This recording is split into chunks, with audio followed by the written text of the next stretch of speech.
pretty quickly here with meeting number 2, as we are already 5 minutes in, and at 5 o'clock, we plan to start the revenue conversation.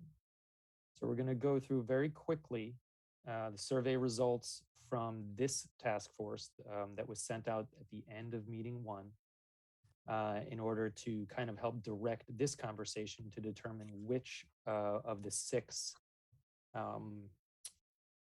analysis features that we're going to be starting first, which are parking and revenue. So this is the outline for this meeting, and more discussion will occur about these topics at later meetings as well when we develop the report. But we really the main thing here is to have some discussion, but also any questions that we may not have the answers to right now. We want to go get that information for you. So the town engineer and myself are going to be going through kind of very quick. I think we have 6 slides just on parking, and then we're going to get right into discussion and question and answer. So welcome everybody to the Waterfield Task Force meeting number 2. We are just, okay, here we go. So the first thing we're going to do is kind of just highlight, someone might have the volume up a little high, by the way, if somebody want to turn that down if they're not talking. So the task force charge, why are we here? Again, the select board has reopened negotiations specifically with Civico, and the task force has been charged to prioritize these bottom 6 issues for a later negotiation with Civico as we lead up to town meeting. The survey that was sent out at our last meeting showed that these were the top 3 of this task force. The most amount of people picked for 1, 2, and 3 is revenue to the town, then public parking, and then oversight and management of the building. So we didn't feel we had enough time to talk about all 3 at this meeting, so we're just going to be talking about parking and revenue. We're just going to keep going here. So very little bit of parking history here, even though there's a lot of parking history here, but we're just going to kind of go over this a little quickly. And I'm going to hand this off now to the town engineer, who will be talking about parking for the next 4 slides. So Beth, whenever you're ready, take it away. Thanks, Brian. Can everybody hear me okay? Great. So as Brian said, this is the short history of parking in Winchester. The long history of parking in Winchester is probably a 60-year history conversation, which includes at one point a failed town meeting article to put a parking garage on the Waterfield lot back in the 1980s. Some folks may remember. But recent history, the town completed a parking study in 2010. We hired a firm called Nelson Nygaard.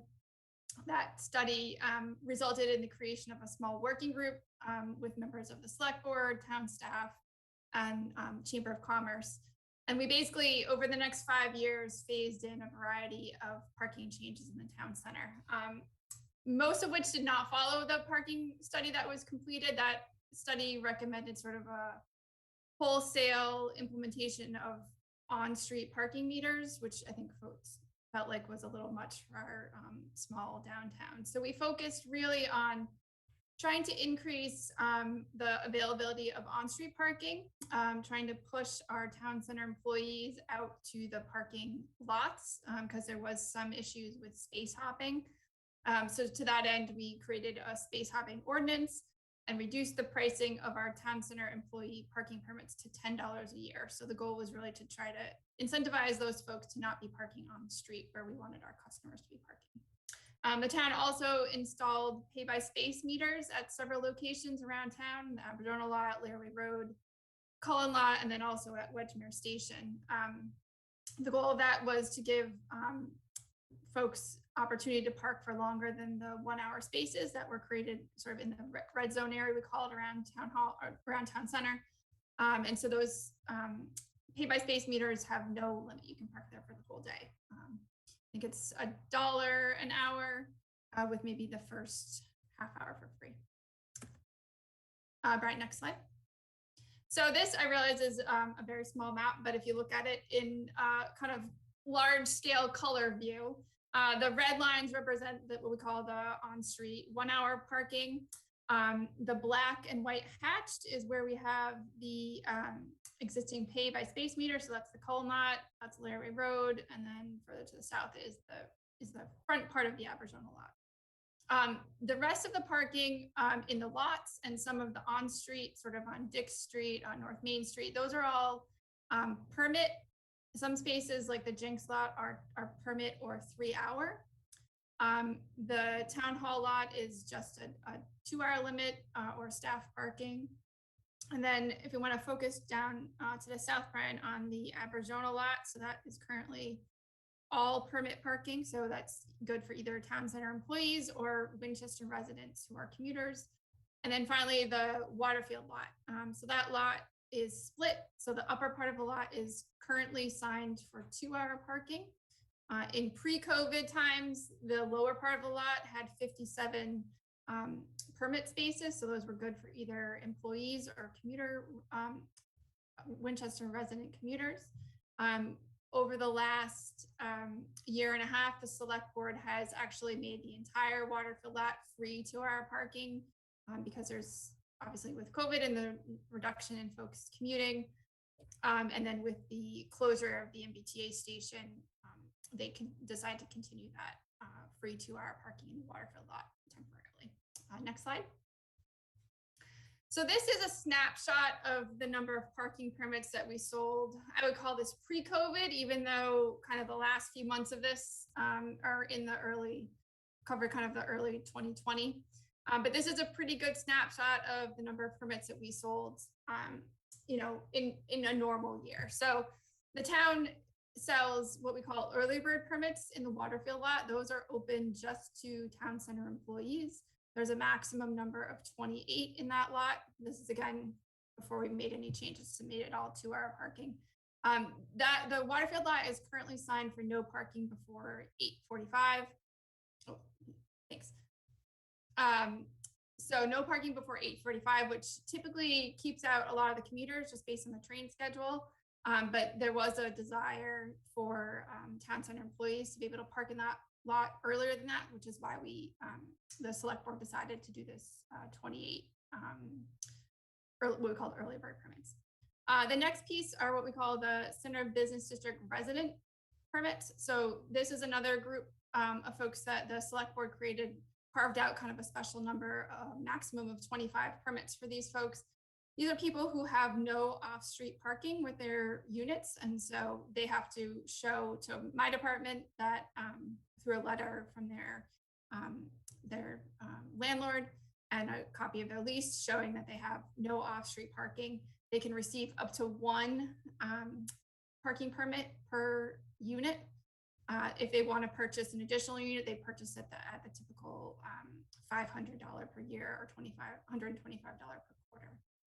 And I just want to stress that the parking permits that we sell are good in the lots, and those are only for parking between 8 a.m. and 6 p.m. So if you're a resident who lives in Winchester and you want to park between 6 p.m. and 8 a.m. overnight, you can park in those lots for free. The next piece is the town center employee. So those permits are sold again for $10 a year. Back in that 2019, 2020 timeframe, we sold 776 of those permits. I will say that seems like a large number, but a lot of those folks are shift workers. So you might have 2 or 3 shifts of folks working at a business. You might have people working part-time. We don't take permits back. So it could also be that people, left during the course of a year and were replaced by somebody else who got another permit. So it probably overestimates the total number of parkers. The next category here are the resident commuters. So we sell either a permit annually for $500 a year, or we sell them quarterly.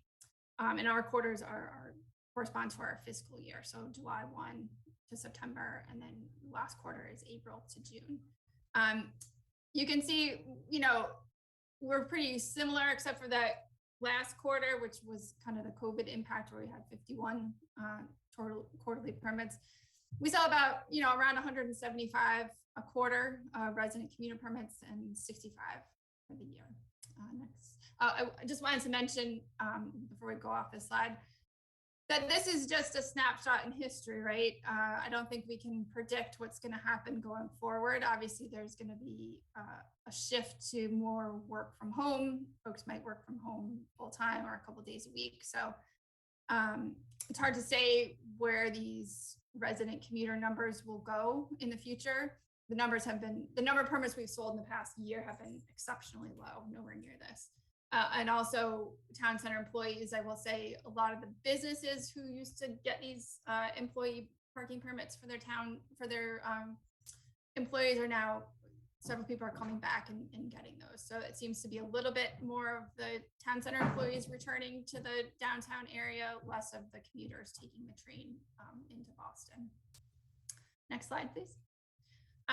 Back in 2007, when there was initial discussions about the redevelopment of the Waterfield lot, the town hired Walker parking consultants to look at a parking garage study in the town center. So it focused on several locations, most of which were owned by the town, some of which were owned by other public entities. So we looked at the Jinx lot, the public safety lot, which is located behind the fire and police department, the Arizona lot, which is partly owned by the town, partly owned by the T, partly owned by DCR.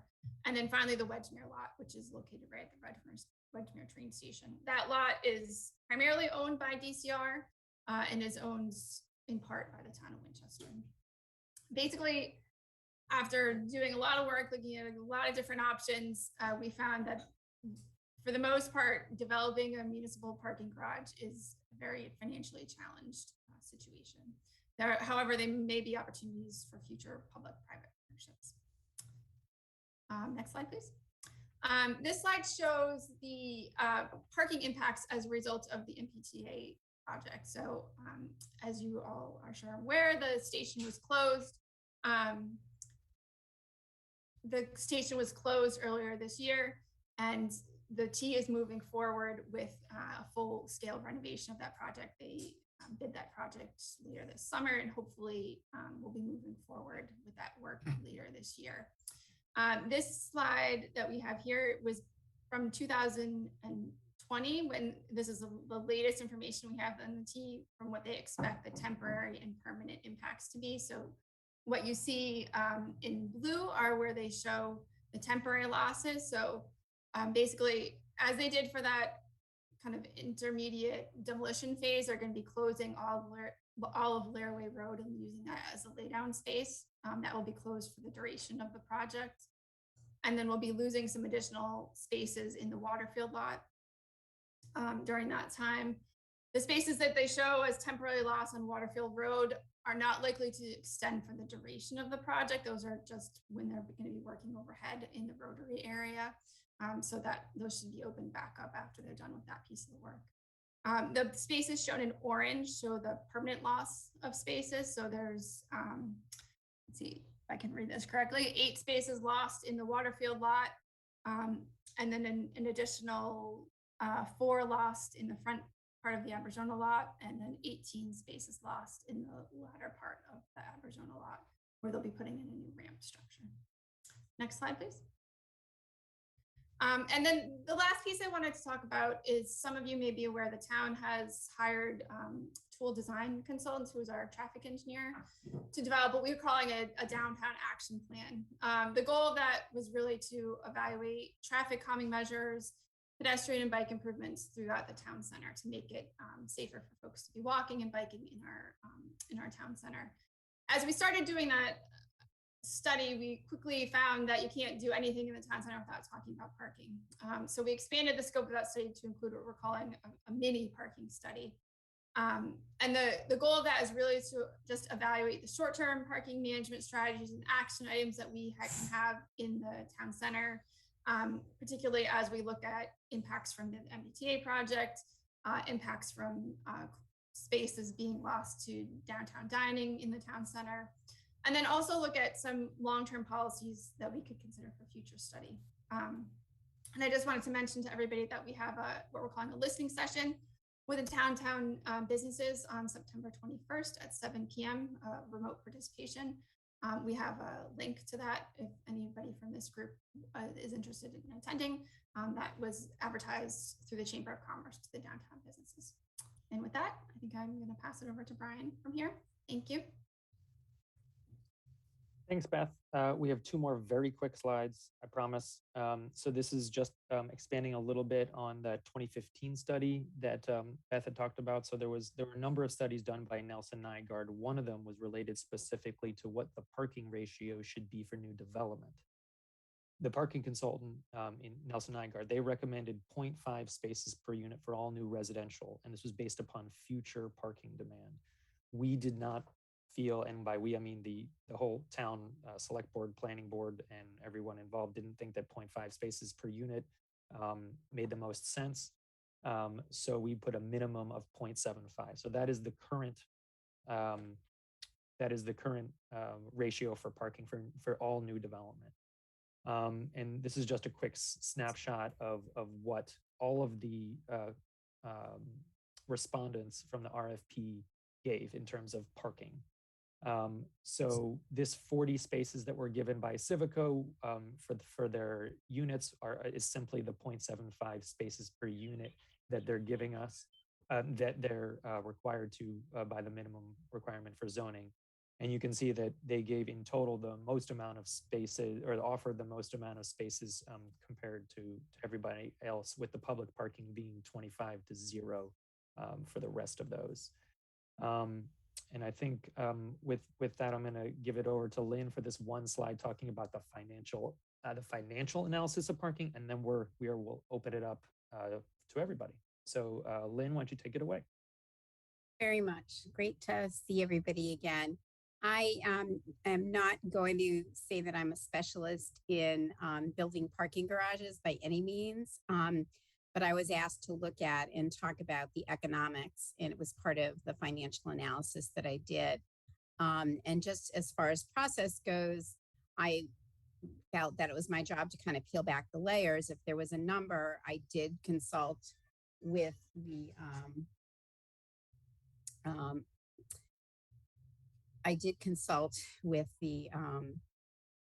I'm so sorry, I have to take that call. Can I just clarify one thing? I keep getting confused, and I want to go back to that last slide. Don't we have 40 public parking spaces and 45 private parking spaces? I want to make sure we have this right. I know it's been confusing, and I just, because 45 would meet the 0.75.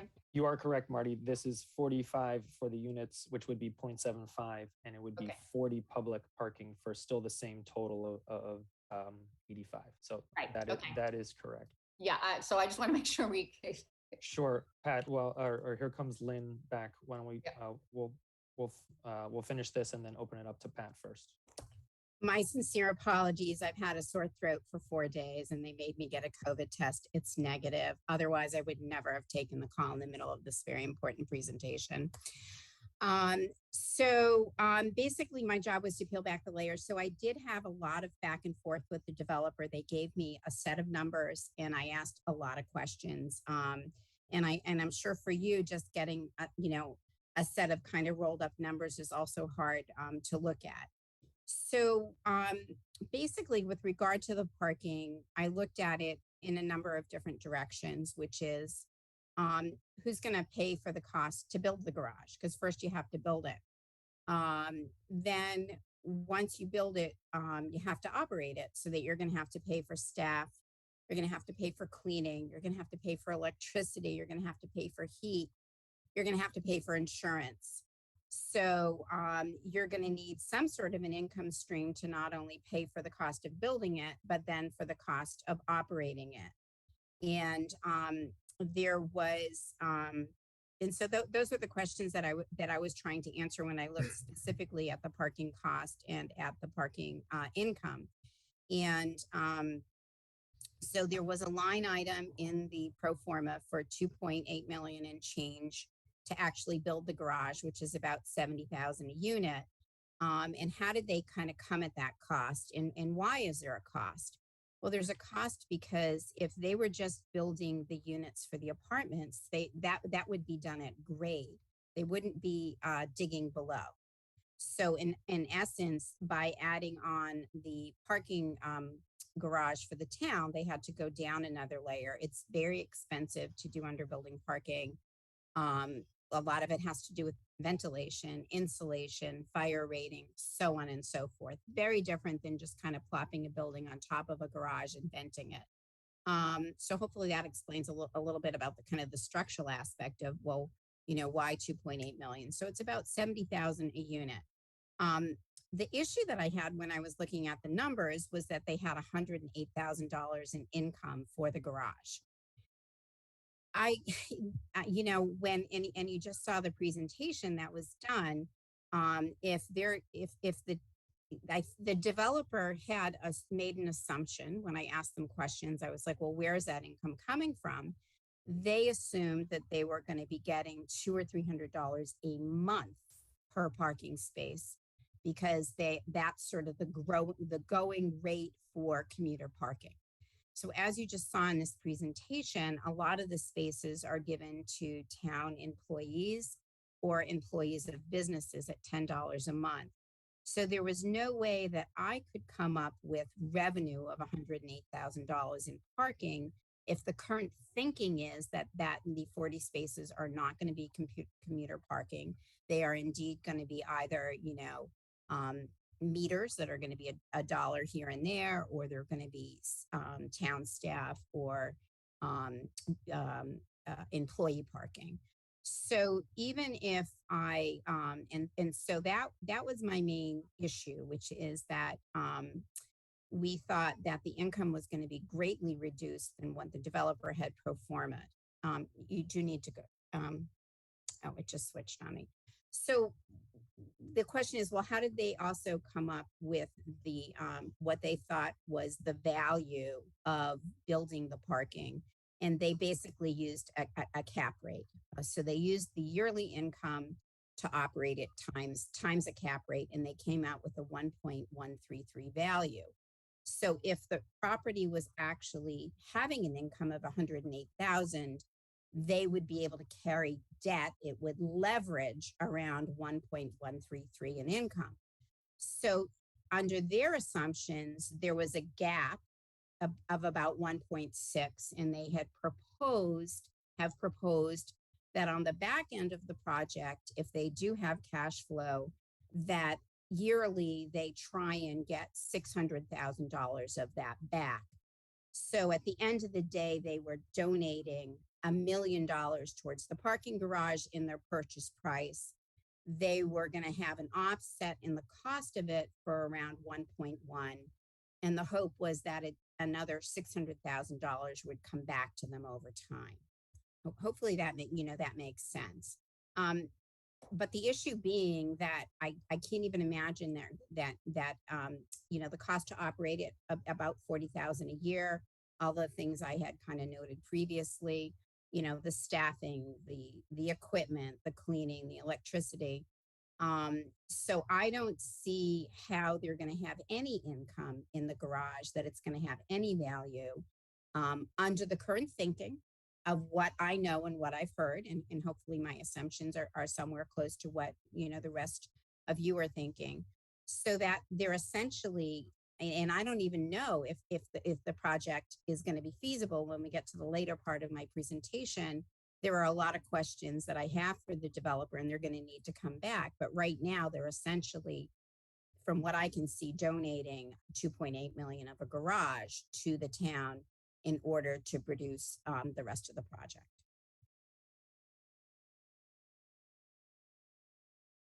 Great, thanks for that, Lynn. I'm sure there are some questions I saw. So Pat, why don't you go first, and then Stephanie, if you still had a question, and we'll kind of go from there. And this could be directed to anybody, town staff, or Beth, I, or Lynn. Go right ahead, Pat. So first, I guess, Brian, just for clarification, because I think you talked about it, then a follow-up question. So on the prior slide, the 45 spaces, and I know I didn't understand this, so just, I guess, for the group and to make sure that I'm in the same place. So the Civico project's 106 bedrooms. And based on zoning and everything else, their proposal is 45 spaces for those 106 bedrooms. Is that my assumption correct on that? Correct. 106 bedrooms, 60 total units, 45 spaces that's the ratio of 0.75. Correct. So then my question to Lynn on her presentation, thanks Lynn, is I don't know how you convert that to a cash value, but it seems like it's an expensive garage to build. Would a better alternative be for the developer to donate 2.8 million to the town in exchange for the town building a parking garage on a different location? Well, I don't know that the developer has committed to giving the town a $2.8 million garage. I think that it is a fair question to ask the developer if there is some amount of money they would be willing to give to the town or add to their purchase price if they were to forego building the garage. But if they're saying it's 2.8 million to build, then it's 2.8 million to build, right? Right, but they thought that that was going to be offset by revenue. So you're presuming their numbers aren't correct and they're going to have to readjust anyway. So those numbers will change once they redo their math, I guess. Correct. So I don't want, I'm trying not to put a dollar value on it because I think there's some incorrect assumptions that were made. But if I think they would look at the entire picture if they were asked not to build the garage, provide the spaces on site. I think it's a fair conversation to have. I just don't know what the dollar amount would be. I can't put myself in their shoes. Yep. No, thank you. Stephanie, if you want to go right ahead. I answered the question. I don't have the question anymore. All right. I have a question. Sorry, Brent, I don't have a raise your hand feature here on my No, phone. no worries. Go right ahead, Paul. Okay. 2 points. I think I'm reading from the RFP, but in the RFP, there was section D that referenced parking. And this might have been part of the master plan also for the town where they were proposing 4 parking garages, one at this Waterfield site, one behind the police station, one by the Stop and Shop, and one on that parcel of land behind the China Sky. And in the RFP here, piece that I'm reading, directs the bidders to have a parking situation development that suits a manner that maximizes opportunities for ground level retail and restaurant activity. I really don't see how this present plan does that with the number of spaces available to the general public. I heard a lot of people talk about, permits for commuters and downtown workers, which are very important. But what about the shoppers that want to go down there and support the local businesses? Where are their spots and how do they get welcomed into town and we incentivize them to stop and shop? And I know we have my second point was I know we have a lot more of the financial analysis to go through, but as Lynn had discussed, there's some holes in these numbers according to her, and there's also several other holes in the report I read that are very concerning, but we'll address those, I guess, when we get to it. Thank you. Thanks, Paul. So yeah, the RFP was trying to maximize the amount of public spaces that you got the most amount of points for maximizing public spaces, and Civico had the most, and that's where that landed. It might not be enough, and that's a different conversation.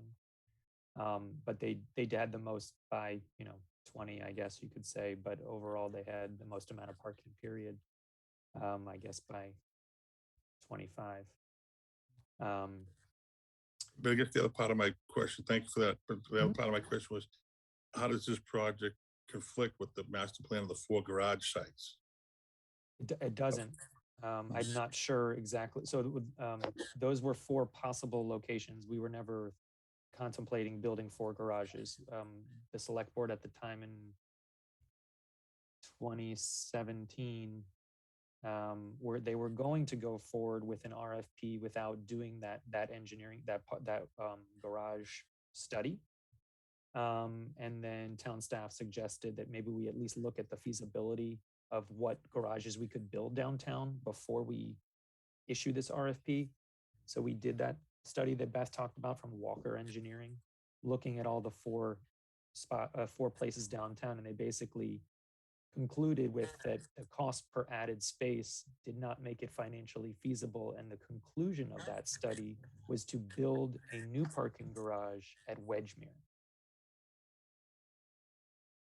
which has its own problems, obviously. But the conclusion was nothing in the downtown. There was no, forgets the word slam dunk. It all seemed very, very difficult. Like Beth said, I think the word she used was proved to be challenging on town-owned sites. So what we're looking at, so that was the conclusion, was to go to Wedgemere or to pursue some type of public-private partnership on non-town land. That was the conclusion from the consultant of that did the study. Correct. The conclusion from the consultant, because the select board was like, well, what do you want us to do with this feasibility study of these 4 sites? And the consultant basically said, none of these sites are really good. You really the best one by far in terms of cost per added space, meaning how much money is this going to cost for each additional space, that because there's already a surface lot there. So if we were going to garage over it, Wedgemere was the answer. Thank you. Brian, I had a question for maybe if I could address it to you. Would it be possible perhaps to ask the developer to maybe provide a shuttle bus, or if we're kind of limited on where we can find parking, could that be part of the proposal?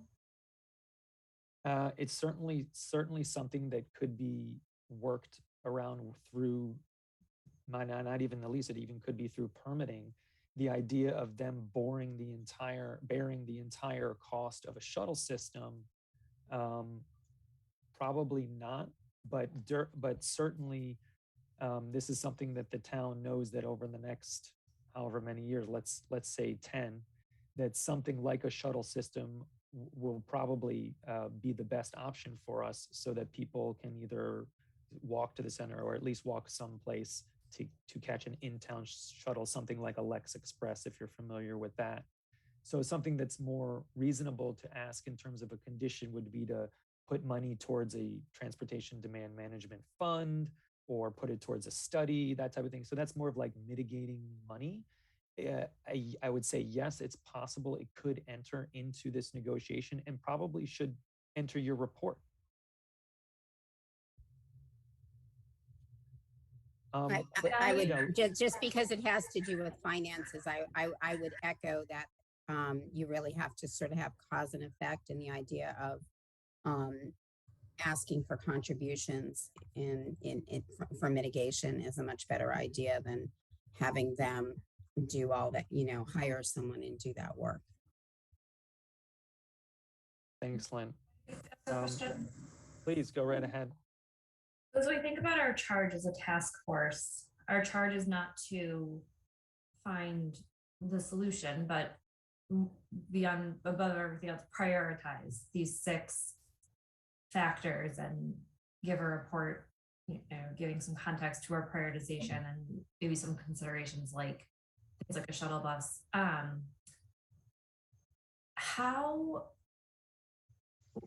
Where we have, there are so many variables here, right? Like there's not a clear answer on parking. There are questions about the assumptions that the developer made in their pro forma. There are questions about other options. Like I'll just say, for me, parking is really, really important, and it's not something I would let go in this project unless there was a solid alternative that solved our overall downtown parking problem better. How do we take all these variables into account? Brian, what would your advice as our moderator be when ultimately we're supposed to rank 1 through 6? I mean, I kind of feel that the top 3 have already been ranked based upon the survey that we did. So in terms of how you go about sorry, hold on. When I gave my top 3, that was not like my final answer. I thought that was like an initial going in. I want to reserve my right to change my answer and maybe reserve the right of my task force friends to potentially do the same. Yep, I think the report is not written yet. So, but just based upon that, I agree. But based upon the straw poll of like what's the most important, but maybe the answer, maybe you're saying that maybe these were the most complicated, so that's why you wanted to talk about them first. I can see what you're okay. So the report is not written yet, but the survey basically showed that in any particular order, these are the top three. So you could say that these are the top three priorities in no particular order. There's no rules on how you develop this report. So you basically have to, like I said, prioritize and then talk about, and with each one of these, you have to show your concerns. So there could be, yeah, I mean, there's a lot of interplay here between the parking affecting the revenue. We've just found that out very quickly, and it's not chump change. It's a big deal of the availability of public parking, and that is a cost. It's about $3 million to provide those 40 spaces. And I think, and Brian, given that cost, I think one of the things you might want to consider is differentiating between the different types of parking, right? Because we're talking about commuter parking, you're talking about shopping, people who shop or people who come downtown parking, and then employee parking, all of which they're going to have to take those spots. So given the cost, I think we have to, if you're going to say that that's public parking is important, I think you're going to have to also start figuring out how to differentiate between those three different types. so that's actually is a good point. I'm going to let Pat have the floor here, but that is my one question on the one slide that I have is, out of these 40 public spaces, how would you like to see that breakdown? So Pat, why don't you go in? And just quickly, just comments, I've been writing some notes. I mean, it's in Beth's notes, and I think we can see it, the parking garages were kind of nixed because they're financially challenged. And I think, Brian, I've expressed this to you, but just to the group. I mean, at this point for downtown, if you're dealing with chamber businesses and shoppers, the garage is a capital infrastructure that needs to be taken on by the town. It's not so much does it break even, does it make money, and I think we've had multiple parking studies and they all come back to different garages. And I think it's clear that without a garage or a solution, you've got potential viability issues for your downtown. So I think it's a question of moving that from if financially challenged, i.e. an income model versus a capital improvement. I also think what's important to note is when this RFP was done, there's been multiple changes downtown related to the parking situation. A bunch of safety changes have happened around the schools downtown and some of the intersections, and there's more to come. The Mpta has come out and said they're taking, I don't know what it's 30 plus spaces roughly. I didn't add up best numbers. We also have downtown dining, which has taken up substantive parking downtown. And then you have the elimination of the Waterfield lot practically in exchange for these 40 spaces. We have 800 town permits that are, that are on the hook. I think that's right. They're used at different times and we shuttle, but all these lots are full 100% during standard operating towns. So I think the garage, I mean, if the garage is that expensive, someone like Bill has better knowledge in that arena than me, but it would seem like you would take those funds and would take responsibility for building a garage. But without a garage, I think you have viability issues downtown. So I think that is part of the challenge with integrating this into parking, just because you're giving up the Waterfield lot.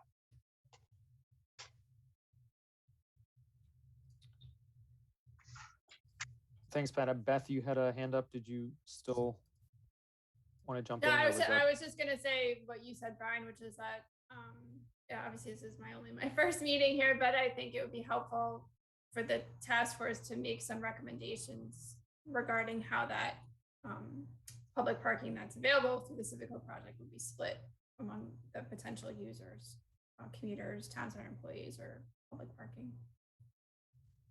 And that would certainly help Civico figure out how to put it in their pro forma. I mean, the RFP did not require any particular split between general public or commuters or anything else. So, they proposed something, but it was not specified as to who was going to use it. So without knowing that, it's hard for them to put numbers to it. So thanks. Yeah, that is true. It was definitely left open. You could see, and you saw that in the RFP responses, that some provide zero public parking and some provided 40. So, or up to 40. So this question is directly to the task force with the 15 minutes that we have remaining. This shouldn't take that long. But I'd like to kind of go around, and if you don't have this answer, that's fine. But at least kind of help the conversation along, tell us what you're thinking about this. So this is something that that Civico, it's unclear how much it matters to them, meaning that what the split of these public spaces are. So assuming that we want what we want, what is it in terms of what should these 40 public spaces be used for? So I'm going to call on everybody and just kind of go around the room. So everyone's on the spot here. Pat, why don't you go first? Yeah, and I feel like I'm hogging the show. I'm sorry, everybody, but parking is definitely part of the reason I'm here. The chamber has consistently been committed to getting town employees off the street. I think Beth was a huge help. The town was a huge help a few years ago when we implemented the parking passes for employees, because employees on the street are the biggest problem downtown. I mean, you can see there's 800 employees down there just applying for passes. I know they're not all here at the same time, but we have to keep them off the street. I don't think 40 even makes a dent in that, but I'm sure if you had the whole chamber on here, that's a key component of it, because those people want consumers and patrons parking in front of their stores and in the downtown, and not having people hop spaces, jump in and out, or just leave their car. So it really is about getting employees out of the center. Thanks, Pat. Stephanie, do you have any thoughts on this? I can say the one that I would prioritize the least is commuters, which is not to say that that's not important, but I think that that number, I don't think it's possible to have good data on what that number is going to be in 2022 and beyond. I can think of all of my professional friends, none of them plan on going back to the commuter rail, and they were daily drive, park, and get on the train prior to COVID. I think a lot of what we heard during the election back in June was from businesses. The importance of the parking is important to businesses. So obviously they need employees to be able to park. If there are ways that we can not burden their employees, and to Pat's point, get them off the street parking, that's important. But I also know that residents and people from outside of town too coming to shop is important. So I would have trouble parsing out employees and patrons. Thanks for that. Paul, go right ahead. Okay, thank you. First, I'd like to respectfully disagree with the comments Stephanie made earlier. I think we could get a bunch of high school kids here, no disrespect to them, but prioritize 6 items. I think we're here not to try and fit a square peg into a round hole, but also to give some creative ideas and thought process. Ultimately, yes, the select board will be making a decision, but I think we all come from different segments and different views of the community on this, and it would be very helpful to our select board to give them those ideas and input. So that being said, going back to this parking, Civico says 40 and 45. Why does it have to be that? Why don't we come up with a number that our town planner and our people in charge here think will be helpful after consulting with this group towards a number that will be useful and really productive for our downtown parking situation. I think we should be dictating what we need and have them fill in. If they can't, we go to Plan B. Thank you. I will pass it on over to Sumya. Yeah, I think I would probably prioritize consumers, patrons first, and then with town center business employees, perhaps if they're going to be working an 8-hour shift, if there's a lot that's close to where they're working. And I would agree with Stephanie that I think a lot of people that used to commute are not commuting. Same thing with some of my friends that would take the commuter rail. They're not doing that anymore. So I would probably prioritize commuters the least. Thanks for that. Bill, why don't you round us out here? Thank you. It seems inconceivable to me that if there isn't some sort of element of improving the arrangement between the developer and the town of Winchester, that it's highly unlikely that there could ever be another vote of town meeting that wouldn't be similarly questioned if there's no movement. The one area that's been identified that I've heard now is the idea of $200,000 or $300,000 developed or allocated for parking expense. And we heard also the number of $4 or $5 million perhaps to build a parking garage.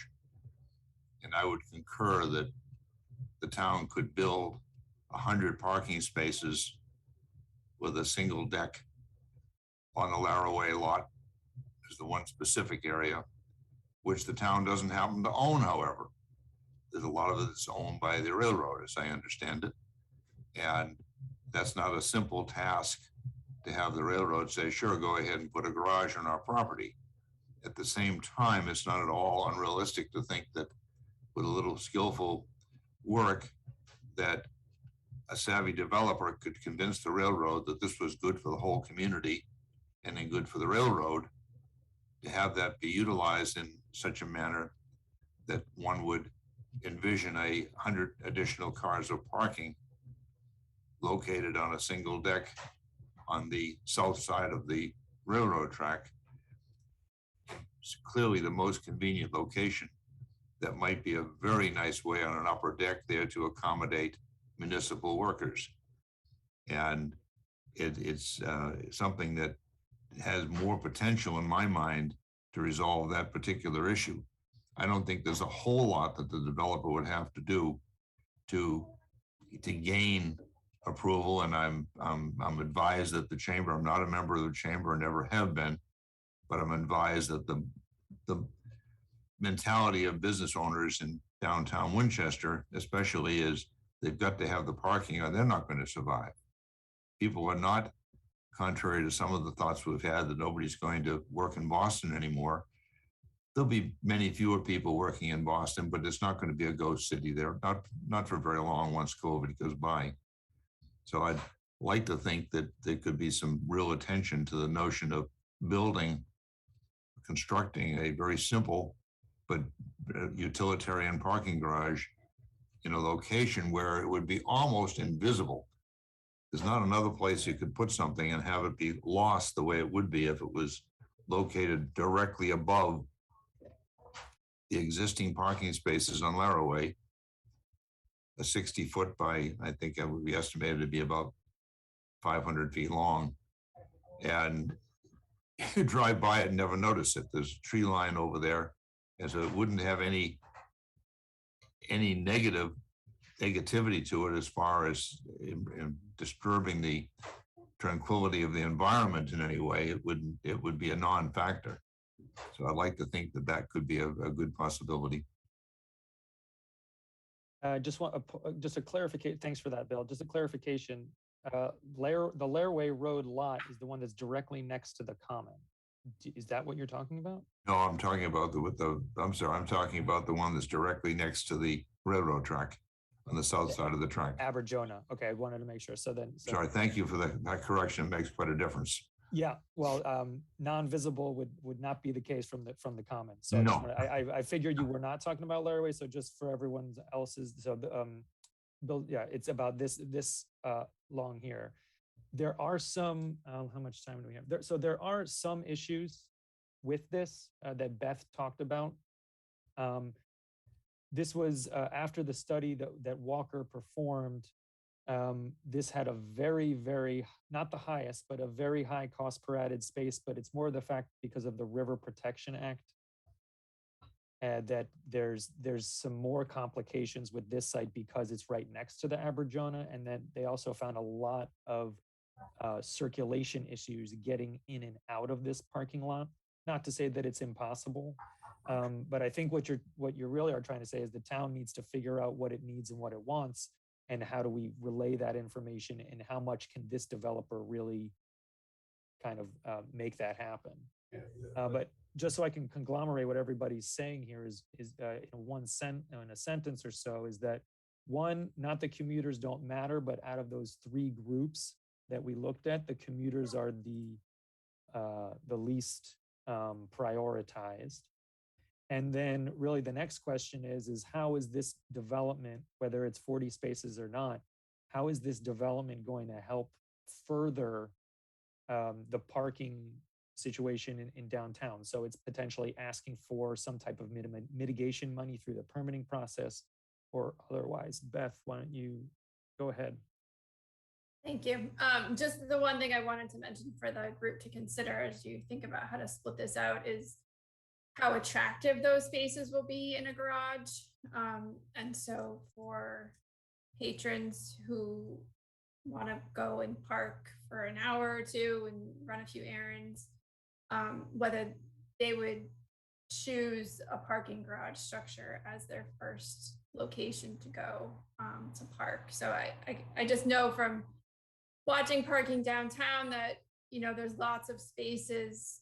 There's always lots of spaces open on Laraway in those pay by space spaces. There's also commonly spaces available in the Jinx lot, which is permit or 3-hour parking. And folks tend to kind of focus their interest right in the local on-street downtown area. So I just think, and I'd be really interested to hear Pat's take on that, as well as the chamber in terms of the viability of consumer parking in a structured location on Waterfield. All right, thanks. Stephanie had her hand up next, and then Pat. Actually, let me let Pat say whatever he was going to say and address Beth's question first, and then I have a second question for the group.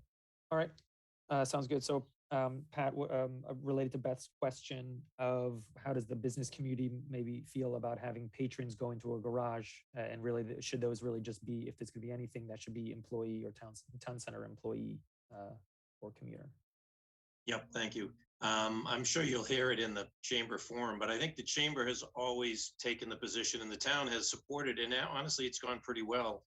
By moving employees, you have plenty of parking for patrons. So if you can find a solution for employees, which can live with a little long-term, whether you're on a 3-hour shift at Starbucks or 8 hours at CVS, whether it's at Abijona, Waterfield has worked great. I mean, Jenks for some of them works great, but Beth, you got right to the point that I think if you had chamber people there, you're not going to get an 80-year-old person that's getting their hair done or someone that's running into Starbucks parking in Jenks or somewhere else. So even Artie Benos from Sims would argue, someone's coming in to pick up a ring. If there's not a space within, 5, 6, 7, 8 stores of me, they go home and they call me and say they couldn't get here and I have to go deliver it, or they come back the next day. So unfortunately, with a boutique town, you're competing with, it's easy to park at the mall, at Market Street in Linfield, and walk a little ways to get into the store and do your thing. But Winchester Center can't compete. They have to compete with value. And the stores do that the best they can. But if you can't get near them, especially if any sort of impediments, handicapped issues or anything, you're going somewhere else. And there are lots of stories of people driving through the center and instead of going to CVS downtown, they just drive up to Woburn and go to CVS because they can park right in front and walk in. So getting the employees out, the chamber's ecstatic. And I think Bill's proposal over Abijona would be excellent. I mean, that's a great solution. If there was ever 100 spaces there, I would propose all town employees / downtown business workers, and would probably be in better shape than we are now. It wouldn't even be a net neutral. If the developer threw in the 2.8 million, you probably could build it and let them just avoid the parking. Thanks, Stephanie, and then Bill. Yeah, so my question was along those lines. I think we're all in agreement that parking is really important and very high priority here. Would the task force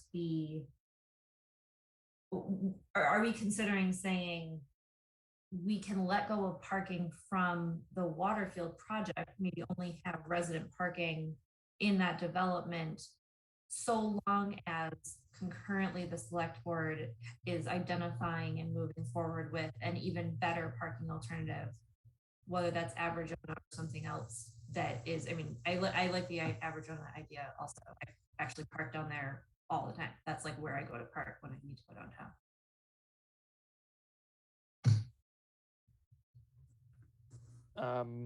Yeah, Is that what I'm asking? Is that what we're all saying? I am in support of saying we can take out the very costly underground parking garage from Waterfield if and only if there's an alternative solution that's being done at the same time or sooner. Just asking if everyone else is feeling that way too, or that's just me. I'll answer that, Stephanie. That's a good question.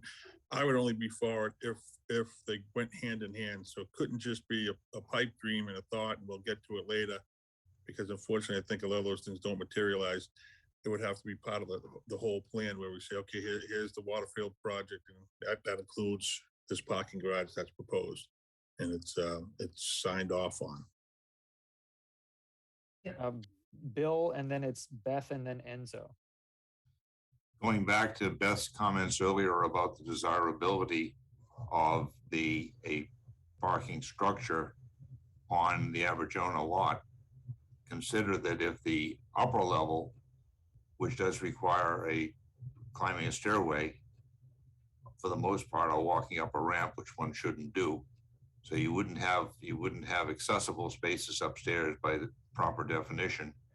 But if employees were using the upper level of the lot, that would, of course, provide covered parking for the existing spaces, a similar number on the lower level. So they're immediately enhanced and more attractive from that perspective.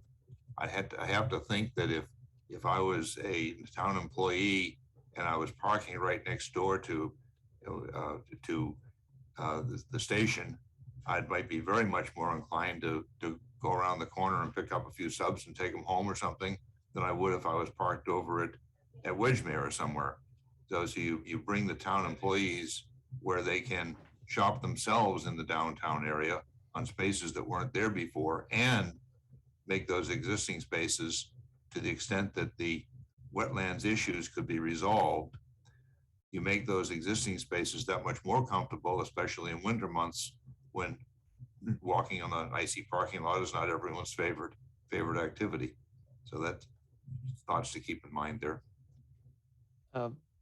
Definitely. Thank you, Bill. So I'm just looking at the time. This is what we're going to do. So Beth and Enzo, your guys are going to go next, and then we're going to finish rounding out Stephanie's question of getting some type of a direction of where to go with. Maybe we take the parking out if they can help figure out some solution. So we're going to get through that point, and then I'm going to turn it over to Lynn, and then we're only about almost 10 minutes off schedule. So Beth, why don't you go?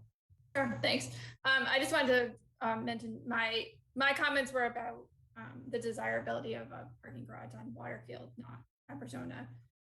But looping back to the Aberjona lot, that was studied, that was one of the locations the select board really pushed hard on when we were doing that analysis. There were two different concept plans that were evaluated there. Those plans did not take into account the scope of the ramp structure that the Mpta is now proposing to build in that area. So basically where you see the orange on that plan that Brian has up, that will be all ramp. So that significantly decreases the size of the deck that can be built there. In 2017, the cost we were looking at there was around $5.3 million for the construction of a deck. I think those looked at adding maybe a total of 80 to 85 spaces on this location with the deck. That would be reduced, obviously, with the loss of that area where the ramp is. So I think it was pretty well flushed out at the time that it was not really feasible. Not to say that this group couldn't push to take a second look, and maybe if Civico has a design team on board, they could reevaluate that. But I do think it's a very challenging location to try to add more structured parking to. Thank you. Thanks, Beth. Enzo, take it away. Or my point might help you segue into the financials. I just wanted to mention that if you've got the developer in terms of how to use these parking spaces. The developer probably would most prefer that we use it for commuter parking since they get 100% of the revenue.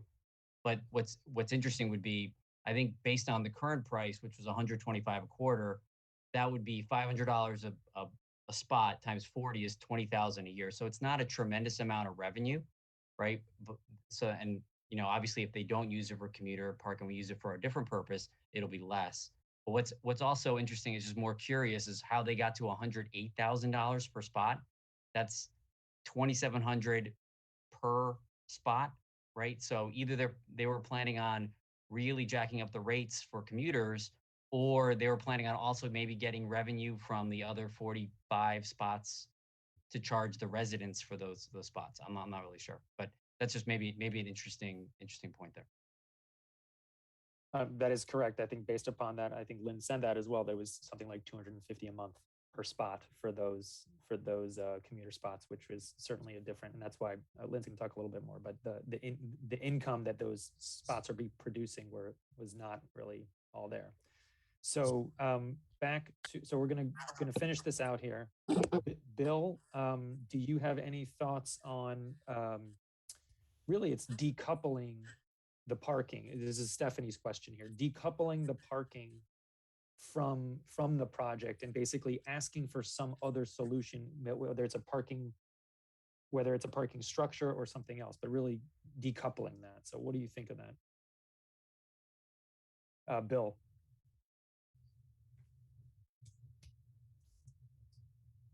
I'm not qualified to begin to talk about the intricacies of subsidized housing. I may have 55 years in the real estate industry, but not one bit of it has anything to do with any of those details. I think I'm going to take the fact that you asked me to jump in one more thing with parking, and if indeed the new construction of things farther to the west there in terms of ramps precluded using the Arizona lot that's full length, then maybe you talk about something that's a 4-story garage that has internal ramps going up, and that's going to put the cost, in my opinion, closer to the numbers that Beth suggested, because I'm thinking from a private construction point of view, which would be dramatically less. And if we were building 100 spaces on a single level, it would be far less than the numbers are quoted, but maybe similar to what it would be if it was a 4-story garage and went up. So as far as other issues to talk about there, I'm not your best candidate to start that one off. Okay, understood. Pat, what do you think about decoupling the parking from this project and figuring out some other solution? I mean, I know the chamber's #1 priority is parking, second is finance. So, I mean, anything that can replicate or improve, at minimum, replicate what we have and what we've lost, which is probably in the 100 space range between some of those other things I mentioned, the chamber would be all in. There really wasn't a lot of issues with that project outside of that. I think the challenge, and Stephanie sort of got to it, is how do you decouple that with finite, quantifiable, guaranteed? So it's one town meeting vote, or it's one project, whether it's Civico building the garage, or if you can connect them all and get it done in one project. I don't know if that's what you mean by decoupling. If it's just take it out and we'll look at it later, I don't think that fixes our problem. It means not building the part. So what I mean by it is not building the parking lot for the public spaces on the Waterfield lot, building the public spaces somewhere else. But I think we got the point of your point. Sumna, I think you're the last one, and we actually are about 10 minutes over. So after this, I am going to hand it over to Lynn. I believe you're muted. I'm open to that, but my only concern to that is there are businesses on Church Street that may be affected if we decouple the parking lot. D'Agostino's and some of the shops up there might be impacted with that. So you're saying unless it's a town, unless it's the Aberjona lot, which is literally 15, 20 second walk, depending upon where you are. But let's say you're saying it's unless it's the Aberjona lot, it probably would not be your first choice. That's what I'm getting from. Yeah, I mean, okay. it would. I think it's going to be hard for people that may not want to walk too far if it's not the Aberjona lot. Thank you for that. So I think, unfortunately, we're going to have to move on from the parking. Brian, could I just make one quick comment, really quick? Very quick, please. Thank you. Yeah, the question you asked us about disconnecting the two things, I think that's a question that should be asked to Civico for the renegotiations, like I stated originally. Let's demand of them to figure out how the square peg goes in the round hole. Thank you. Thanks for that. I'm just going to turn it directly over to Lynn. Why don't you take us away, Lynn, talking about affordable housing. Thank you. Can you go down to my first slide if you don't mind?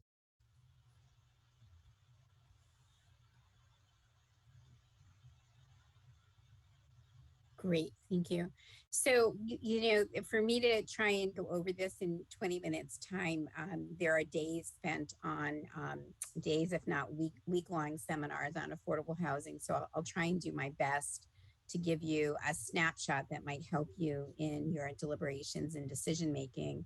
I did try and provide a little bit of background information in the memo to try and help you understand some of the alphabet soup that goes with affordable housing. And I think it's really important to keep in mind that any development, the numbers change all the time. Civico gave you preliminary numbers based on the facts that were known at the time of the RFP. And I think we can all understand that that was pre-COVID and that items like construction pricing have significantly changed since COVID. Just if you've tried to buy an appliance or a piece of furniture, you know that not only is there a price increase, but there is a delay in getting goods and services these days. So you'll see at the end of my presentation that one of the items that I've asked for is for them to refresh their numbers based on today's market conditions. So I thought I would first talk a little bit about the difference between a 40B development, which has a majority of the units that are going to be market rate and a lesser low income component, versus a project that is utilizing low income housing tax credits, and therefore the majority of the development is affordable and affordable under the 60% of area median income. Versus in a 40B, the units are typically that are affordable are typically at 80% of AMI. So for a 40B development, if a developer is looking at a purchase price, they are basically zeroing out the cost of the affordable units and they're basing their per unit purchase price cost for the market rate units. So that's something really important to keep in mind. And essentially they do that because the cost to build the affordable units is really not necessarily paid for by the rent. So their income stream is really from the market rate units. And therefore, because the majority of the units are market rate, there's more cash flow. They can pay more than on a low income housing tax credit development from a purchase price perspective.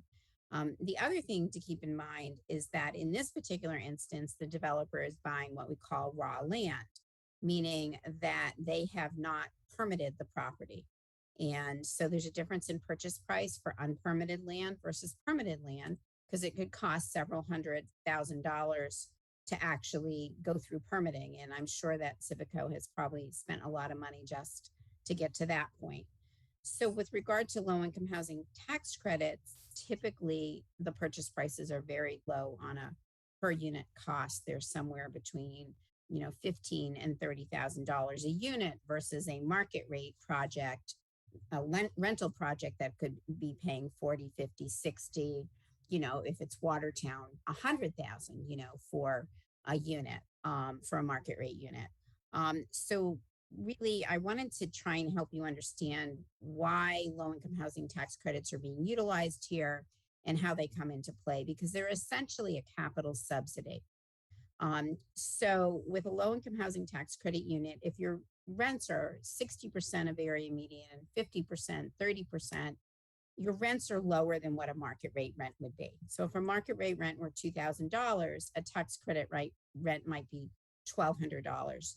So there's an $800 difference. And so if you can't charge more than $1,200, where is the money coming from to sort of pay for building that? Because generally the cost to build an affordable unit is the same as building a market rate unit, but you can't get as much income.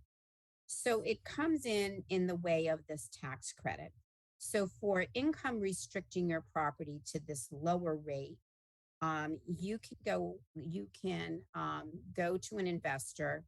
You can you can apply for credits from the state. It's a competitive process, happens a couple times a year, and hopefully get an award of credits. You then go out and sell those credits to an investor. So and you sell those based on the fact that that investment is over a 10-year period. So again, I'm going to use really round numbers, but let's just say your project is a $30 million, $30 million project is probably pretty high for this. Say your project is a $20 million project. You might be able to raise 12 or 14 million in tax credits. And therefore you have lower debt service. Your debt service is $6 or $8 million versus say 17 or 18 million dollars. So those credits come in, they're considered equity, but they really are basically a capital subsidy coming in from an investor. And so that's how a low-income housing tax credit project is able to charge lower rents, because they're getting these credits from somewhere else. And I said that basically the costs are the same, but they're not. They tend to actually be higher for low-income housing tax credit projects than a majority market rate project. And I've listed a few of those drivers. A lot of it is time. You have to get in line to compete for your credits. You usually don't get them the first year. Hopefully you get them the second year. You can't really apply for the credits until you're shovel ready, meaning you have all your permits lined up, you have all of your different subsidy sources lined up.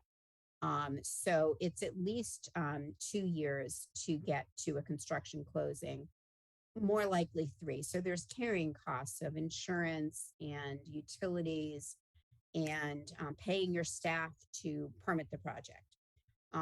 You're also competing against other developers to get at your financing. And when you actually get to closing, because you've got investors and many different lenders, your legal fees are higher. And because, really important, when you do a low-income housing tax credit project, your units are conveyed through a lottery, through a fair housing process. There are costs associated with that. So they do tend at the end of the day to have a little bit higher development costs for all of those reasons. On the operating side, there's yearly recording requirements as well. And there's one item that I know people had questions about, which was the developer fee. And I think I went into a little bit of detail in my glossary of terms at the end. But I think one thing is important to know, that a developer fee is a one-time fee. It happens, it's a line item during construction. The fee is because, as I mentioned earlier, the project, because the rents are lower, cannot be highly leveraged, meaning it can't get a lot of debt. So that's why you need the tax credit equity. So if your investors are in, if there's very little cash flow, then there's very little income to the developer. So you're kind of like, well, why would a developer go to all this trouble, spend 3 or 4 years working on a project to get very little cash flow? They do it for the developer fee. They also do it for the year 15, and I'll talk about that in a second. So the developer fees are basically formulaic, prescribed by the state. Everybody is allowed the same amount of developer fee. A portion of it is to repay the developer for those 3 or 4 years that they worked on it, all of the staff who worked on it. So that's why it's called a developer fee and overhead. So it's to pay for that overhead during the developer process. And in a sense, it's to incentivize developers to do these projects, because otherwise, why would they? They would do market rate projects all the time. So that fee needs to be paid either at closing or before construction completion, or it essentially goes away. So it's not something the developer fee is going to get again and again and again. So it really, and so you'll see that there is a portion of the developer fee that the developer, when we talked about the parking, was hoping to get back. They were going to set aside $600,000 of their developer fee and get that back if for paying for the parking garage. So so that's the developer fee. What was the other thing that I said I was going to get back to after the developer fee? Oh, year 15. So tax credits are given over 10 years. Somebody who has a large tax burden will buy tax credits, usually 94 cents on a dollar, based on, in this particular instance, most likely using 9% credits, which are really only worth about 8.35%. It's fuzzy math. But at the end of the day, the multiplication is the allowable cost for tax credits times that 8.35% times 10 years. That's the lump sum of equity times the 0.94 that you sell on the marketplace. So the developers, the credits for 10 years, IRS says there's a 5-year look back period. So for most projects that utilize this in year 15, there tends to be some type of a capital event. And that capital event typically is a refinance to get rid of the investor and to recapitalize the project. And usually at that point in time, and the developer's been very patient, they've gotten very little cash flow, they got some developer fees, year 1 and 2, when they built it, they tend to get money in their pocket. So in this particular instance, and I may be getting ahead of myself here, the town has been very wise in saying, if you get extra cash flow year to year, we want a little bit more money. And if there's a big capital event, we want some of that money too. So in those two particular instances, as far as I know, what's currently on the table, there are pieces of that pie for the developer. So I'm going to move on to the value benefits, the next slide. So currently what we know is that there's $1 million purchase price. And I've just talked about the two instances in which there may be profit sharing if there's more money coming down the road. We talked about the fact that replacement parking garage may essentially be free based on the discussion that there's not going to be commuter parking there. There's a little bit of disagreement on the real estate tax revenue. I think it should be a little bit higher. I don't think they used the right cap rate on that. It's also hard to know if there's income from retail, whether or not there would be money there. There's, smaller, but still you do get excise tax for parking new cars, even if it's a, $100,000 a year, it's still money. It feels, not to be lost. The desire was for affordable housing. You are going to be getting workforce housing, and you're going to be getting workforce housing at a lower level than what a 40B traditionally would do, which is those units at 80% of AMI. And I think one of the suggestions that I had made, and I'm not sure if it's on my next slide or not, was that the developer is really, by giving 80% units in their pro forma, they're not really getting anything from those units, meaning if it were market rate, those units would have more money coming in the door. Or if it was affordable, meaning down at the 60% level, they could get that more capital subsidy. And therefore, actually making those 80% units more affordable is more beneficial to the developer than, say, making them market rate. So that was sort of one of my suggestions there, that could influence the purchase price and what the developer could put towards the purchase price. All of the units will be counted towards the 10%. So there's safe harbor, and there's items that you really can't measure, which is what's, the consumer spending of having more people, living downtown and spending money in the downtown. And then there's sort of the other thing is the whole aesthetic of trying to create a new gateway to the T station, the interconnectivity, and the public spaces. So I just thought that those items were really important to keep in mind, because not everything in a real estate development has an actual dollar value. So then I'm going to just go to some of the questions that I have for the developer. So if you can go to the next slide.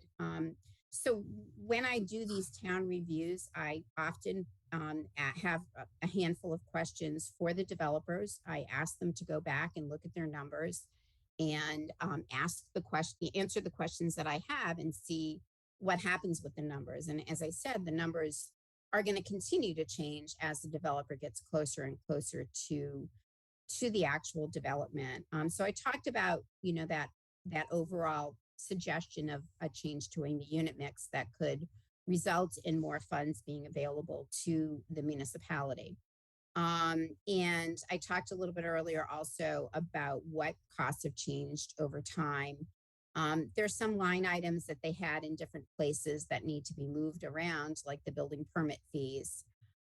There's some items that I think were not included, one of them being marketing and lease up costs. And it looked like they may have been missing also a reserve number. So a lot of those are going to increase the cost, the cost for development. On the income side, I talked earlier also about the fact that the parking seemed to not make sense, that they're not going to get the parking income. So income is going to come down a little bit. There was an issue with trending on the Chamber of Commerce. They had $25,000 or $30,000 income the first year and $5,000 the second year. That number should have been consistent and growing. But again, I'm not sure where that money for the Chamber of Commerce building is going to come from. So I'm a little bit nervous about that. And there's just a minor, they've promised to make the units to be all electric, and they didn't do the right adjustment on the utilities. So it's possible that the income from the affordable units will be adjusted either up or down once they use the new utility allowance. So income's definitely going to change based on those comments. I don't know whether it'll end up higher or lower.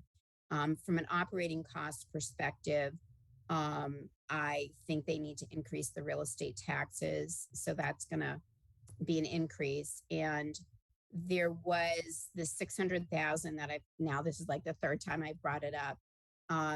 They basically had that payback for their reimbursed developer fee that went with the parking garage, it continuing over a 20-year period. And the way that I looked at the numbers, it seemed like that 600,000 was paid back after 15 years. So I don't see why they should get continuously paid on that. I would suggest that if that arrangement goes forward, that it be terminated. And then under their sources, they had this, other state funds, and it may just be that there are other sources out there. They tend to change over time, and they haven't decided whether it's, again, alphabet soup. Is it HIF? Is it CDBG? Is it home? Is it, what program is available? But the developer applies for sort of soft debt to complement their hard debt, which is their mortgage, their equity, which is the tax credit, and then the soft debt are all of the little fillers, of which one of them I think is going to be a request to the town for some of the, the housing trust funds to sort of fill any holes that might not be covered by traditional income or by the tax credit equity. So I know I ran through this. I'm hoping that everyone did get a chance to read my memo, and I'm happy to answer. I'll do my best to answer any questions you have. Thanks so much, Lynn. Yeah, there's certainly, as you can see, there's a lot of levers here. So Stephanie, your hand is up.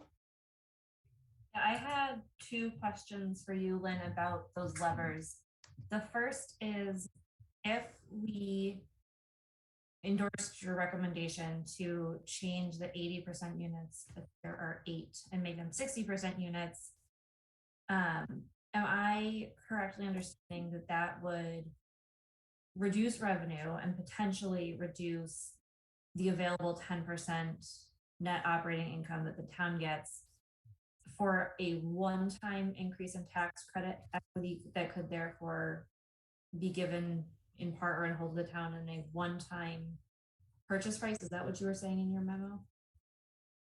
It's actually a really good observation. We certainly could ask the developer to look at it both ways, which is what is the reduction in income? Because yes, indeed, the income will be lower by a little versus how much they could raise in the credits. So I think you had I think I thought it was going to be 250,000. and did I read it right in your memo somewhere? I think there was a number in the ballpark of like $500,000 that you thought would come to the town in the form of the 10% over the first 20 years. I think you said that would be worth about 500,000 over the first 20 years on page 7, I think. The bottom of page 7. Yeah, I'm just pulling up the pro forma in my memo. Hang on. Basically, I was thinking that if the model out value of that 10% is only about $500,000 over 20 years, the tax credit equity up front seems to be worth more, but I wanted to make sure I was looking at your numbers correctly. So page 9 is my glossary of terms. Page 7. Oh, this was just a general suggestion. So which paragraph are you on? So right at the bottom, you say the town has asked for a 10% supplemental base lease payment. Oh, okay. Yeah. Cash flow, which is planned to total 561,000 and change over the first 20 years. Right. Okay. So that is basically a line item in the pro forma that assumes if there's cash flow, that amount of money is coming in. I just wanted to bring up the operating budget. So that is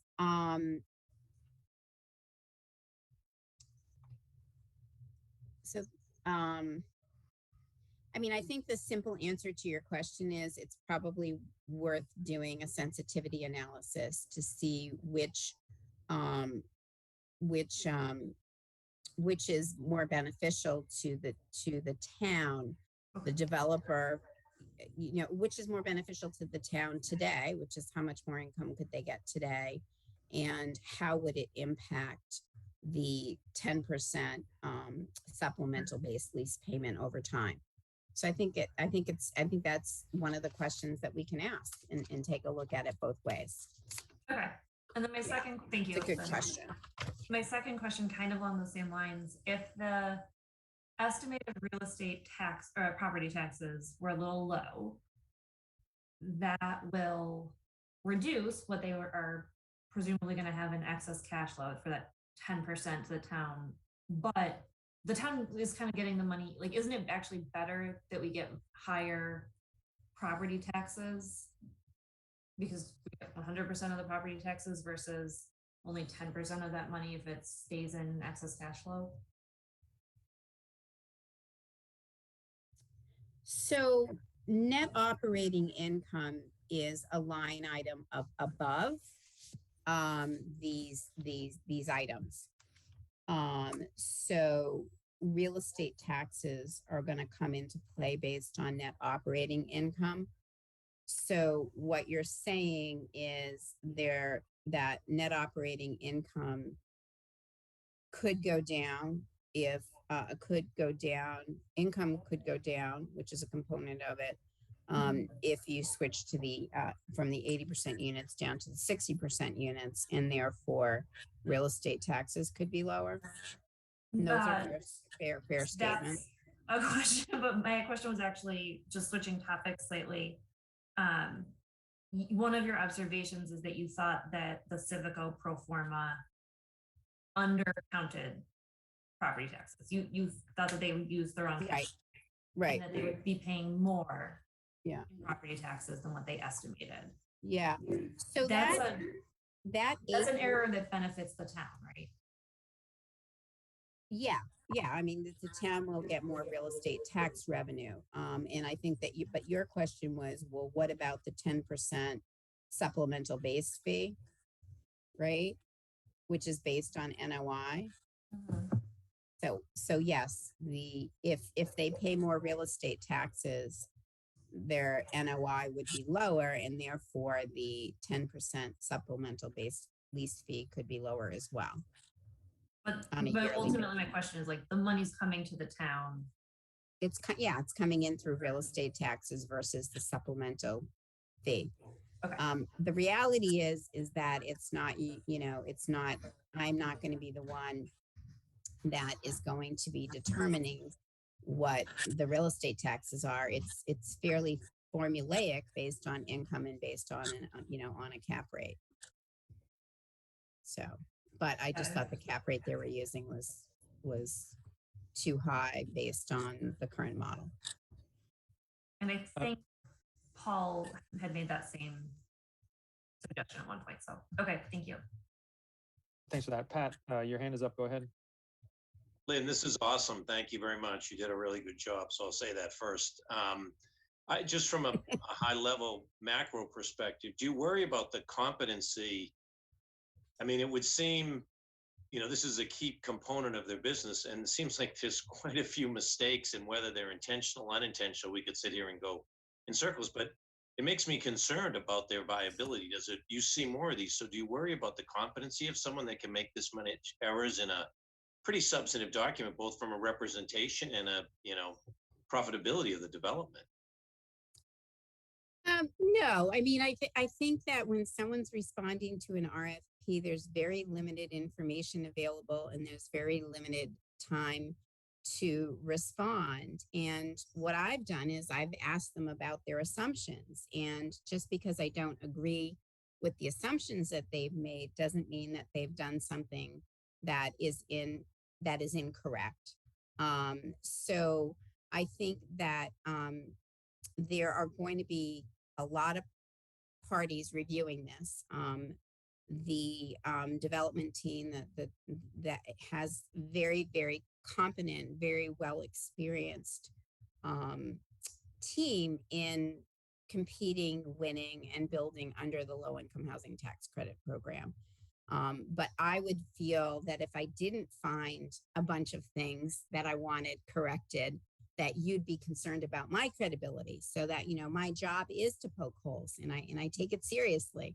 And I don't think the developer has done anything wrong. I don't think they're incompetent. I think they responded with what they had, and I asked some questions, and I think they'll come back and answer them. They didn't have all the information in front of them when they responded. They assumed that lot was going to be a commuter lot, which is sort of, kind of that biggest number. Pat, any follow-up before we go to Enzo?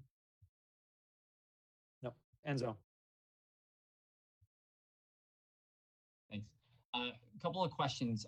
Number one was, I think you did a great job of summarizing, I think from the town's perspective, what some of the benefits and costs might be.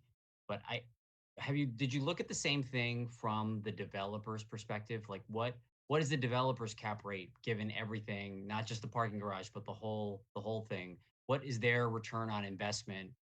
Because I think when we were looking at it in the first go around, that was one of our major concerns was, is this too good of a deal for the developer? And if you look at what they make in terms of developer fees and some of the cash flow, as well as construction costs, management fees, if you start putting that all together, are they making way more than the town? Like, is there a lot more benefit on that side of the house than on ours?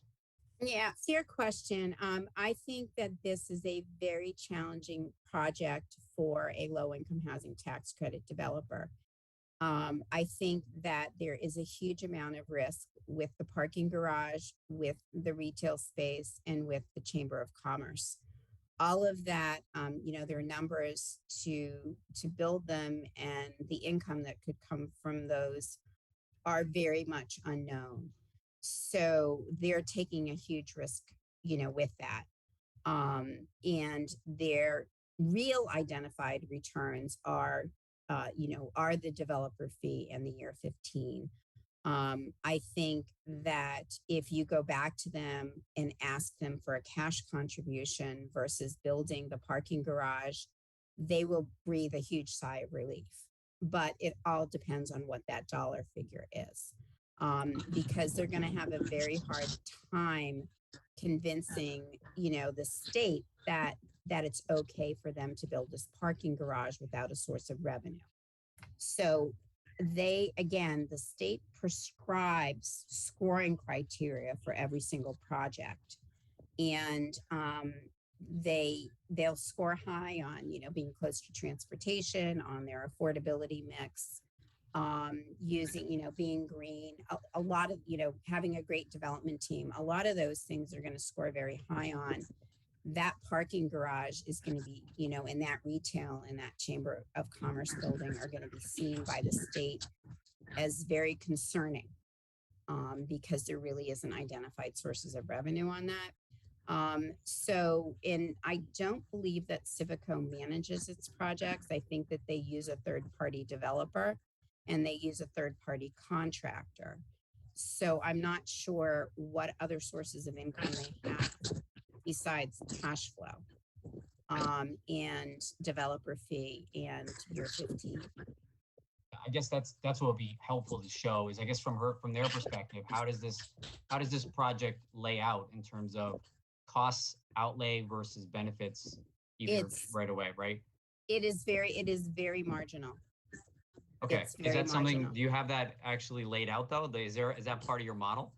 Well, I mean, I've said in my pro forma that most of in my memo that most of the items that they have in there are in a sense, realistic. They're based on reality of what I know it is to build a low income housing tax credit project and operate it, so that their costs are reasonable. But there are two mechanisms in place for the town to share in the event that there are excess profits, which, given my review of the numbers, I think my numbers are going to have my questions are going to have a negative impact on their numbers. So the town has the opportunity to share in 10% supplemental lease payment if there are excess profits, or if there's a year 15. So I don't see a developer walking away with, I don't see this as being a steal, because I think that's what you're implying for the developer. Not at all. It's very complicated. And just to be clear, I'm not implying that, but I think that was the big debate, right? As to what is the town making versus the developer making. And I think I appreciate that you're saying that it seems like it's fair, but I think we need to lay those numbers out in order to be able to demonstrate that to the town, because there's been such an emphasis on the revenue and the profit on the project, right? That's all I'm saying is I think we need more than just it's marginal. I think we need to be able to lay that out as part of our case. Are you looking for me to tell you that the pro forma that I'm looking at, what the yearly cash flow is? Or is that what you're asking? Yeah, I think from the developer's perspective, what is the cash flow, and then what is their investment in the project, right? So if their investment is in equity, if their investment is in time spent and labor costs that they're not going to get paid for right away, it's going to get paid later, then I think we need to understand that, just to see what the developer, how the project lays out from the developer's perspective, to say, is it a good deal, is it a bad deal, and what is that percentage, right? Like, all of us look at investments that way, right? We look at how much we put in and how much we're going to get out. So we should be able to see it from the developer's perspective, the same thing. I'll do my best to answer that question. I think it's going to be, it's not like the hard part is, it's not like a traditional deal, because the equity is coming from another source. You will see that the cash flow is very low. And as I said, right now it's very iffy because a number of the sources of revenue I don't believe actually exist out there today. The only thing that we can be positive about is that they're going to get the rental income that that they're looking for. So, but let me give that some thought. It's a good question, and I'll see how what I can come up with to answer that question. Great. I'm glad we distilled that. Well, we're gonna go Pat and then Stephanie. So Lynn, you said one thing which caught my ear, that this is a very challenging site for affordable housing. Would it be a better deal for the town, and I guess ultimately for the developer, to not do affordable housing here and do some sort of linkage or some mandatory affordable housing development somewhere? I'm not trying to downplay the affordable housing. I don't want anyone to think I'm trying to eliminate that, but could we get more affordable housing or a combination of more affordable housing and money if it wasn't on this specific site, if this site is so difficult? I'm going to jump in there just to say that we've already voted to dedicate this land to affordable housing. There's already been a town meeting vote about that. And the idea was that if we would put it, the hardest thing to build affordable housing is the location. And many people can say this, is it's really hard to get transit-oriented development in downtowns. People want to push them to the outside where there aren't a lot of services. So the first point is that we can't do that right now. But Lynn, you can answer I just wanted to say that. Sure. I didn't say that this is a challenging site to build affordable housing on. I said it's a challenging project because of what the town wants. They want affordable housing. They want the Chamber of Commerce building for community space, and they want retail, and they want parking. If the developer were to come in and just build simply affordable housing without those other components, then it would not be as challenging. Stephanie? Going back to Enzo's question for a moment, can the developer fee, do I understand this correctly? There's a developer fee that is capped by the laws and rules of the state. By the state. Yeah. And then of net operating income, though, where is the developer's income limited? I know there's a lot. Okay, great question. So where is so basically and I don't know if I put any of this in any of the presentations, but oh yeah, you know what? It's good if we go to page 1 of the memo and we look at the net rents for the self-pay units. So for example, the developer is only collecting. Sorry to interrupt it. Yeah, sorry, Paul. Keep going. Do you want me to bring that up? Page 1. I got it here. Hold on. Okay. So basically what we have here is we have gross net and rent net, and it's important to go to look at the self-pay lines. Every year, HUD, Department of Housing and Urban Development, sets rent limits for all the different income levels. They change based on income. If income's going up or down is what they will allow for rents. So the gross rent is the most anyone can charge for that by income level. The vouchers are voucher income comes in at market. These first few things, but I want to focus on the self-pay that are down here, the 60 and 80%. So the gross rent is the most you can charge, but you have to back out utilities. And this is one of the questions I had, which is if the person in the unit is paying for heat, hot water, and electric, those are all going to be electric under their formula. So you subtract that out because the unit occupant is paying for that on their own. So the most the developer can collect for rent for a studio, for example, is $1,230 when you net out the utilities. So the government imposes the rent limits. Basically, that's who's saying what you can charge, and that's overseen by a lot of people on the affordable units. Does that answer your question? Where'd you go? Of that, is the amount that Civico pockets at the end of each year, the developer fee is basically, can they make more than the developer fee through other means? Like their fee is capped, but then where there's I don't know, let's say they have like a really low cost year and they have a ton of net operating income. Yeah.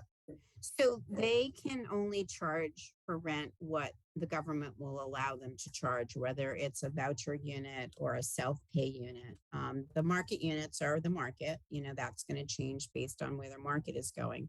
So when you look at a pro forma, you have income and then you have the cost of operations. And then you have what's called net operating income. You subtract basically income operations from income.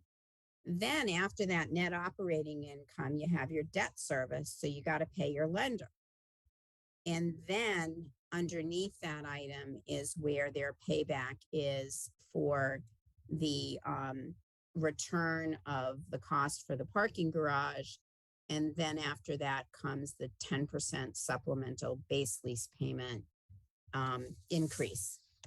So if they have a really good year, the town is going to get 10% of that. But they don't have a lot of change year to year in income because operations go up every year, and in the rent increases on the affordable units tend to keep pace with the cost of operations, but they don't make a lot.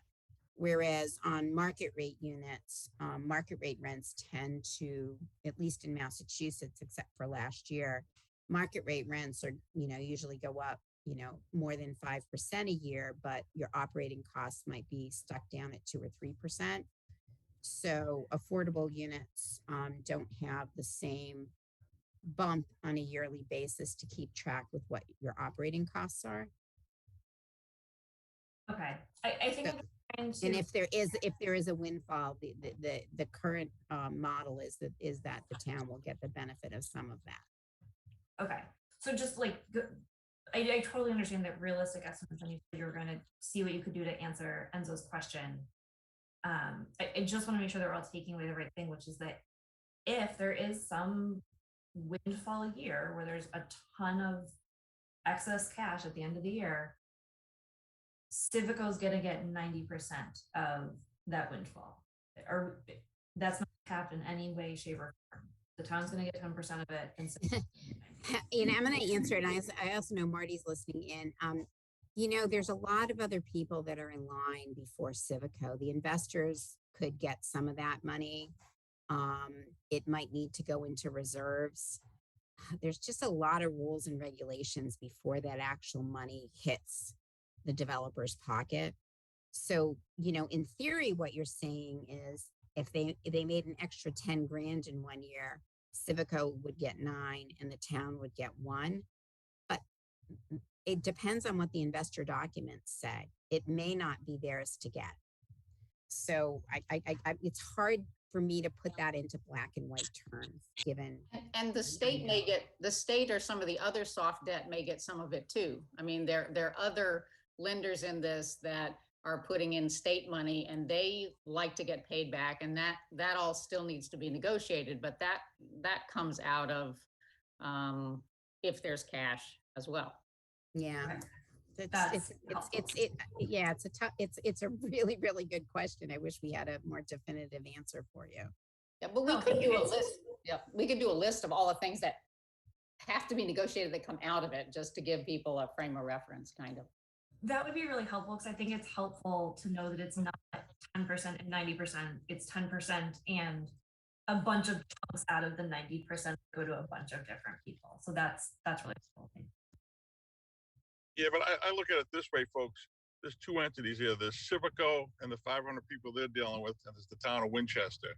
We're getting 10% as proposed right now, 10% of a hypothetical profit number, which it sounds like a lot of talk tonight is maybe this, maybe that. Really, if this happens or if that happens. And what I've learned in business is all a risk reward thing. Like I said, it's a risky project for Civico. I'll agree to that. But it also, what skin do they have in the game? If I'm reading the documents right, they're putting up $1 million, we're giving them $500,000 back. And yeah, they have soft costs like any other business has, but that's the cost of doing business. And if you're going to be in business, you have to have that. So I think obviously that it's a reputable company and they've been around for a while and they're not losing money or they wouldn't be here anymore. So I think they must know that the reward at the end of the day outweighs the risk. I think a lot of that has to do with the structure of the financing stuff. It's not really their money that they're putting up. So if they have to sit on it for a couple of years, then they do. And back to a comment that Brian made, yeah, I know town meeting had voted on this, and this is the place for the project. But if it's a bad deal, it's a bad deal, and we can only recommend that they revisit it if that's where we come to the conclusion. Here again, I think we shouldn't have to force an issue to fit a scenario, But just wanted to make that statement there. Thank you.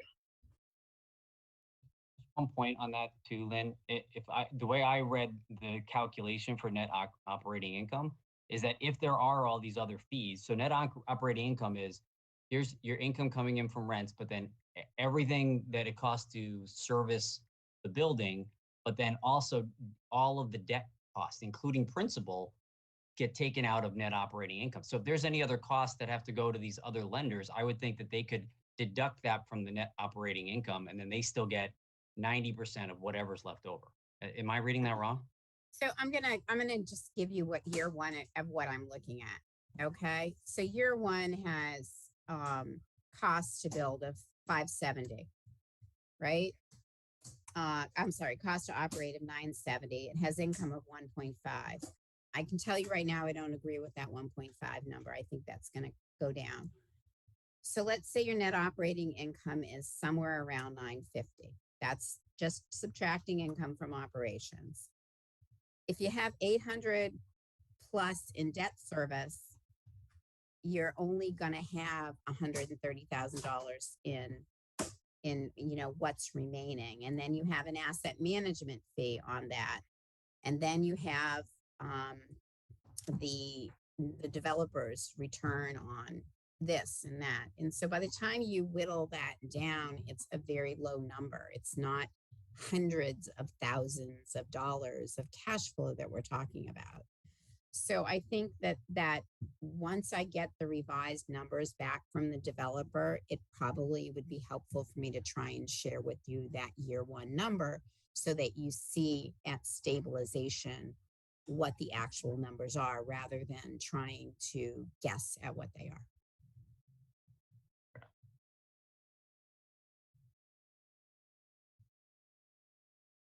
Any more questions or comments for Lynn? As we begin to wrap up here, it sounds like Lynn has a couple of very important questions to answer that will help guide the priorities. But one it seems to stand out is that one is the over-under is if we change the 80% units to 60% units, that gives us a certain amount of money up front at the cost of losing revenue down the line. And the question is, where's that over-under? That's one big question. The other question was from Enzo, which was essentially, what's the money in, what's the money out? What we've talked about is that when it comes to it, it's hard. There are other costs that are intangible costs. The idea of the value of affordable housing next to transit or whatever it might be, costs that are not actually associated with dollars. Outside of that, I wanted to kind of what other things, just to kind of close this out here. Those were the main things that came out of this revenue conversation. Is there anything else that that we should be looking at before our next time with the 2 minutes we have remaining? I'd like to add something, Brian, because I realize this is all numbers and pre-negotiated deals with Civico and the town. But I want to ask the question, was the LDA approved by town meeting, signed by the town manager or any other Winchester official after the end of the town meeting and before the June 24th referendum vote? Because my understanding is anything signed before the referendum vote is now back out on the table and open for complete negotiation. Is that true? I guess two-part question is, was that LDA signed by the town manager or any town official? And if so, is that null and void now because of the referendum vote? Thank you. Lisa, town manager, is here. I do not have that information. Lisa, the floor is yours as we wrap up here in the next couple minutes. Yeah, I don't know if Mina wants to maybe give a more nuanced answer if he's still on the call, but prior to town meeting, the select board did vote on the LDA. It went to town meeting and it was executed based on the select board and town meeting vote. But so the proper time allowed the referendum, in case the referendum came up, was not waited, it was done before then? Yeah. Paul, I can Mina, add, Mina, why don't you go ahead? The LDA, within the terms of the LDA itself, it's subject to the town meeting vote, which includes as part of it the referendum vote. So to your larger question, the last approval needed on the LDA for the LDA to take effect did not happen because the town meeting vote was reversed by the referendum. So it can be renegotiated, or if it's affirmed, if for whatever reason you town stays with it, and it's affirmed by a later town meeting, it would stay. But it has no effect in the sense that the town and Civico can't go forward on it because it didn't get the town meeting vote because of the referendum. That makes sense? Thank you. Thanks, Mina. All right, so it's 6:02. I think we actually did pack a lot in here. Lynn has some marching orders. This is going to be a quick turnaround. Our next meeting is a week from tonight on the 20th. And then the next meeting after that is on the 30th. We're meeting on the 20th and the 30th. And we still need to get through these other 4 buckets of information. They are certainly not going to be, well, I shouldn't say certainly, but they probably are not nearly as complicated as the revenue portion and the parking portion, simply because not only were this the 5 the 5 members of the task force kind of started off there, many people in the community were interested in these specific 2 as well. Any final thoughts from anybody before we kind of change over to the public information session? So on this information session, we're going to be taking questions through the question and answer function. And then if you just have a comment, you'll be speaking, and it will not be through the Q&A. But anybody else have any final thoughts? Okay, I waited my six seconds there or so. So I'm gonna close the meeting. Thank you everybody for coming to this portion of the Waterfield Task Force meeting number 2. We're now going to transition into the public feedback session. It is just 6:03 and a number of participants have come in that I see here. So the first I'm gonna do is stop the share screen and just give a very quick rundown of really what we're going to be doing over the next hour. So if you would like to ask a question at any time, if on the bottom of your screen, if you use the Q&A function, that way we have a record of the question. And then if we don't have time to answer it in real time, we'll be able to answer that and put those answers up online. If you just have a comment and you just want to say your piece, you can just raise your hand or use the raise your hand function, and we will, depending upon how many people, I think the most we might give is about 3 minutes, depending upon how many people want to speak. Obviously, we have 1 hour, 20 people. That's about 3 minutes. So it's unclear how many people really want to speak. So at this time, if you would like to speak in terms of a comment, please use the raise your hand function. And I'm just going to kind of move on down the line. And at any time during this over the next hour, if you have a question, please use the Q&A function. So I'm just going to start off right away here. We already got some hands being raised. The first hand I see is John Serbier and if you could let us know if you're speaking on behalf of yourself or on behalf of the Housing Partnership Board, as well as your address, please. Thank you so much. So he's getting elevated. John, go right ahead. Okay, thank you. I didn't expect to be first. My name is John Serbier. I'm the chair of the Winchester Housing Partnership Board. The purpose of this board is to advise other town boards, town meeting, and the general public on housing-related issues. The vast majority of housing that has been constructed in Winchester in recent years has been very large, very expensive single-family homes, often replacing smaller homes that have been torn down, and also kind of high-end, expensive condominiums. This housing is not serving the needs of moderate, middle, and lower income households or of renters. 45% of current Winchester renters are considered to be cost burdened, meaning that they are paying more than 30% of their incomes for housing related expenses. The Waterfield development is designed for those residents who are not being served by the present real estate market, including seniors, young adults, and people working in service professions.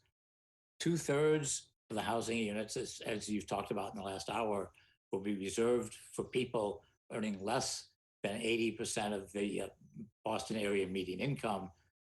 This corresponds to an amount of roughly $80,000. This represents 31% of Winchester households, so it's not an insignificant number. The Waterfield request for proposals resulted from years of work by a large number of people with a strong consensus that providing mixed income housing as opposed to market rate housing was an appropriate use for this Waterfield site and for the use of town-owned land. It will expand the residential base and diversity of the town center, will result in important economic benefits for both town center businesses and the town. The Housing Partnership Board recommends that providing housing that is affordable over a broad range of incomes should continue as a highest ranked criteria. Thank you. Thanks so much, John. In under 3 minutes, I'm impressed. Maureen Meister, if we could elevate Maureen Meister, she is next in line.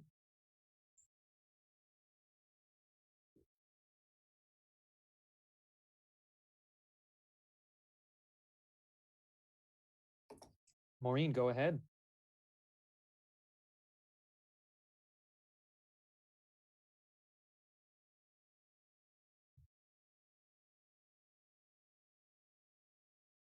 Can you hear me? We can. Okay, and you might even see me in a minute. Anyway, thank you very much. I just want to also emphasize, John spoke well about the purpose of adding affordable units to the town. I think more to sharpen it a little more further, that the project also was conceived to add to the subsidized housing inventory that the state looks toward as it considers whether 40B projects can move forward in Winchester. Right now, they can, and they come in. We don't know when they arrive, or they just arrive, and they are large typically, and they the town has very little control over those. So certainly the idea of developing the Waterfield lot was to also make progress on our subsidized housing inventory and the index, which would add 60 more units. I know I've heard some of your meeting that was recorded earlier, and I don't believe people fully understood 60 units, which is what would count toward our SHI, is actually a pretty good number. And we have about 8,000 units in the town right now, total units, counting houses and apartments at the Parkview, everything. And so our target of 800 units is something that we're making progress on. Between the units that have come in under the Cambridge Street development and then the River Street development, we have added quite a few. And with the project on Waterfield, if it were to move forward, we would have more than 5%, reach more than 5% toward the 10% goal, which would alleviate or relieve us from these 40 threats of these 40B projects. So that's a purpose. That was a purpose. It was a stated purpose, understood, and explained to the town meeting. There are some costs to Civico that I think we want to consider as you're analyzing money in and money out. And I would say that the quality of their project in terms of design, the quality of the materials that they're using, all are important to many of us. I would say most of us, as this project will be fronting right on the town common. So we don't want to be, we can't, to squeeze out every nickel of this project would not, in my view, be wise. And I think a lot of people would agree. We don't want to sacrifice the quality of the project for to just keep pumping revenue out of the project. Its setting on the common is extremely important. It's a long-term investment that will be made. It's not going to go away. It's going to be there. We're going to all be looking at it. And we want it to be something attractive. And then finally, the Civico project does have structured parking, and anybody who knows about construction, and some of you do know how expensive structured parking is. There is, we all understood this as this went before the town meeting, that there was parking already, a good amount of parking set aside in Civico's project for public use. I will say that I think some further discussion with Civico and actually nailing down and getting a commitment on how that public parking will be used would be in order. The parking needs to serve short-term businesses that have people coming in on short-term and going out. You can't spend $10 on parking or even $5 on parking if all you're doing is buying a cup of coffee. So I do think that would end up being a cost to Civico, but a cost that we have to understand is in their business and in their project. That we want to, and that we expect to have some return on. So those are my comments. Thank you very much. Thanks, Maureen, for that. Before we move on to the next comment, there's a question in the Q&A which says, can the task force members agree and commit to the goals that a development with a large proportion of affordable housing will go forward in a timely fashion without repeated delays, and conversely, that all efforts will be made to address doubters' concerns and get a truly better deal for the town? So this question is directed to the task force, but the task force is actually not tasked with that job of moving forward in a timely fashion without repeated delays. That is the select board. So the select board is asking for, recommendations about concerns related to renegotiations with Civico. So this question, although it's directed towards the task force, it's really the select board that's driving that bus, and they're the ones in charge of whether or not this is in a timely fashion or with repeated delays. So the task force would not have that control to delay this project, for example. Ruth Trimarchi, if we could elevate Ruth, and then the floor is yours, Ruth, once your audio kicks in. Good evening. Can you hear me okay? Yes, go right ahead. Thank you. My name's Ruth Trimarchi, and I'm here to convey comments from the Winchester Climate Action Advisory Committee. The Climate Committee advises the Select Board to retain sustainability as a critical priority for renegotiating with Civico. So to be clear, we're recommending that the priority, which reads as follows: design of the project, including building height, public spaces, sustainability features, commercial spaces, be retained as a critical priority in renegotiations with Civico. The Climate Committee notes that buildings account for the greatest proportion of carbon pollution in Winchester at 63%, and most of this is due to heating and cooling. Transportation also accounts for a significant proportion of carbon pollution at 36%. The Civico proposal is best aligned with Winchester's new climate action plan for buildings, and it helps support our transportation goals. Of the 5 original proposals, Civico's will best serve the town as a demonstration project to showcase sustainability features for new construction in Winchester. We ask that the task force carefully read the Climate Action Advisory Committee's unanimously approved comments to retain sustainability as a critical priority for the Waterfield development. And those comments of about 2.5 pages have been submitted to the select board. Thank you. Thank you, Ruth. I've been trying to answer the few Q&A that have been going through the function. At the moment, there are no hands up. So I can't really force you guys to ask questions, but oh, good, maybe that just did it. Thank you. So we'll go Carol Savage and then Sally Dale. And again, if you could please let us know who you represent, if it's just yourself as a resident or if you're on a board or committee, and please, we need your address for the public record. So I guess, yeah, if Carol could be, okay, great. So whenever your mic kicks in, Carol, the floor is yours. Hi there. Can you Hey, hear me? go right ahead, Carol. Start my camera too if you want to see me. There I am. Hello, everybody, and thank you to all the members of the committee for your service to the town. I am not representing anyone other than myself. I am a town meeting member in Precinct 5, and I have been watching the whole discussion with great interest. I voted yes when this came to town meeting previously as a proponent of the affordable housing project for all the reasons that town meeting had voted for it previously as well, and in that location in particular is an excellent location by the train station. I do agree that the design is beautiful and has the potential to really vitalize the downtown center, done well and done right. I do think important questions were raised tonight, and parking is a huge issue that does need to be addressed. I felt the committee did a good job prioritizing parking for customers of the downtown businesses, and moving employees to further out parking makes sense. I don't think you should totally discount the opportunity that commuters, I do think eventually will come back.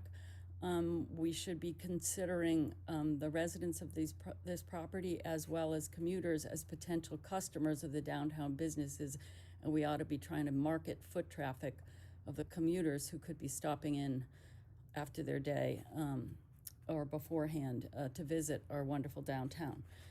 So we should be thinking about that as a town. You know, my read on sort of, these are just random notes I've been taking. The affordable units, Greater Boston has a huge issue with affordable housing. These rents, even the ones that are indexed as affordable, are still fairly high. As someone who is in touch with a lot of young professionals, like they're paying high rents, and even these rents are still on the high side. Just something to have perspective on. I did feel like and then this will be my last question. It's really a question. There were good questions raised about how unique is this deal, where Civico is building in the retail, the parking for the town, and the Chamber of Commerce building. And I guess maybe my question is for Lynn. So that sounds pretty unusual and pretty unique. How do you advise we as the town think about that? Or would we have been paying rent for the Chamber of Commerce building? How do we as a town analyze that what sounds like fairly unusual structure to an affordable housing project? How do we go about analyzing that? Well, I think they're benefits to the town, and basically it's foregone revenue and donated development costs from the developer to do those portions of the project on spec. So they're doing that to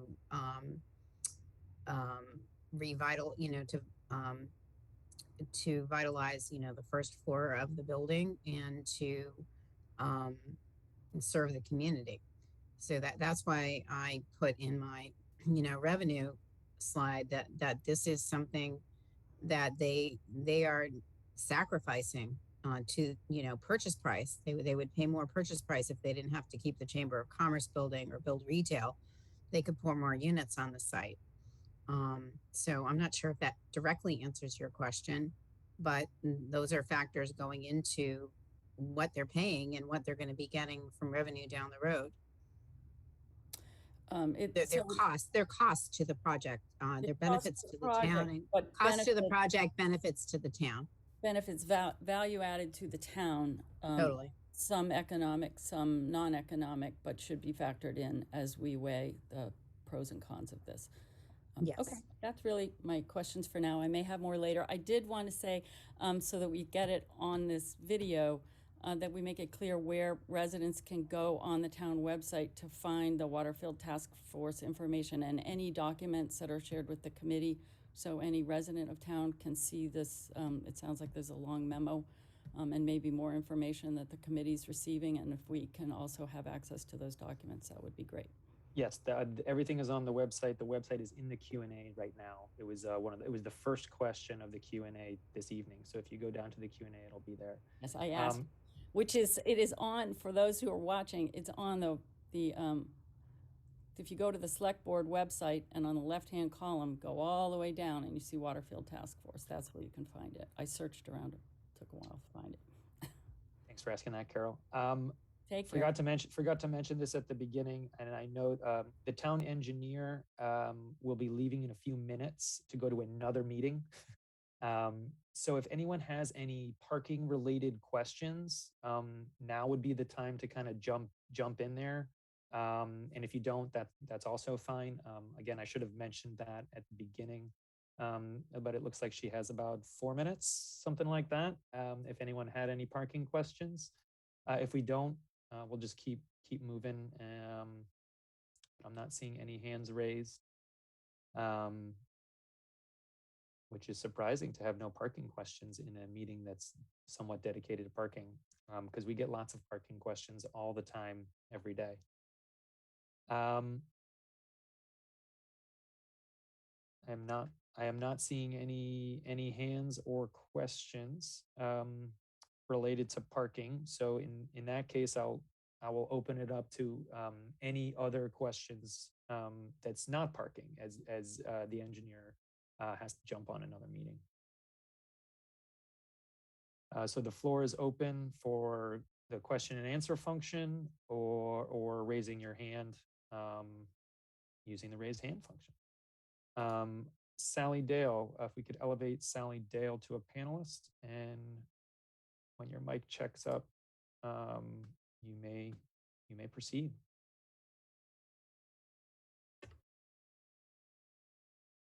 And you can hear me. Yes, go right ahead, Sally. Great. So I want to, first of all, second Carol's thanks to the committee for working on this. It's really complicated and extremely important to the present and future of our town. And I want to say that to talk about revenue to the town as a top priority, without, as was just discussed, considering it also as value to the town is perhaps not defining that particular priority in its fullest sense. So I just want to encourage the task force as they define revenue to the town to include the value added to the town, and that perhaps overlaps with the design, which I think would actually hugely improve the look and feel of our downtown. And the value added to the town by providing extremely needed affordable housing for people who live here now and are struggling very hard, both renters and homeowners, to stay in this town. So the parking problems are huge, although I think that depending on the time of day and the category of parking, they get easily conflated. Like I think the need for a short-term parking space for a short-term consumer demand is what drives most of the perception that parking is difficult in town. I do encourage the town, this task force, the select board, and all the bodies in town to go back to or roll up their sleeves one more time on a public-private partnership on a parking garage in town. I think that it's a really critical element of our future town success. And I neglected to identify myself. I'm Sally Dale, and I live at 147 Cambridge Street. And while I am a member of the planning board, I'm speaking very much just as myself right now, and I'm a town meeting member for Precinct 7. So those are my comments. Thank you, Sally. I see a question. Has the town considered raising parking fees for at least some of the parking permit categories that were discussed during the task force meeting? Some of these fees seem quite low.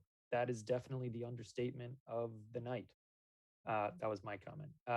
Higher parking fees could offset the cost of running a shuttle bus from a remote ground level lot.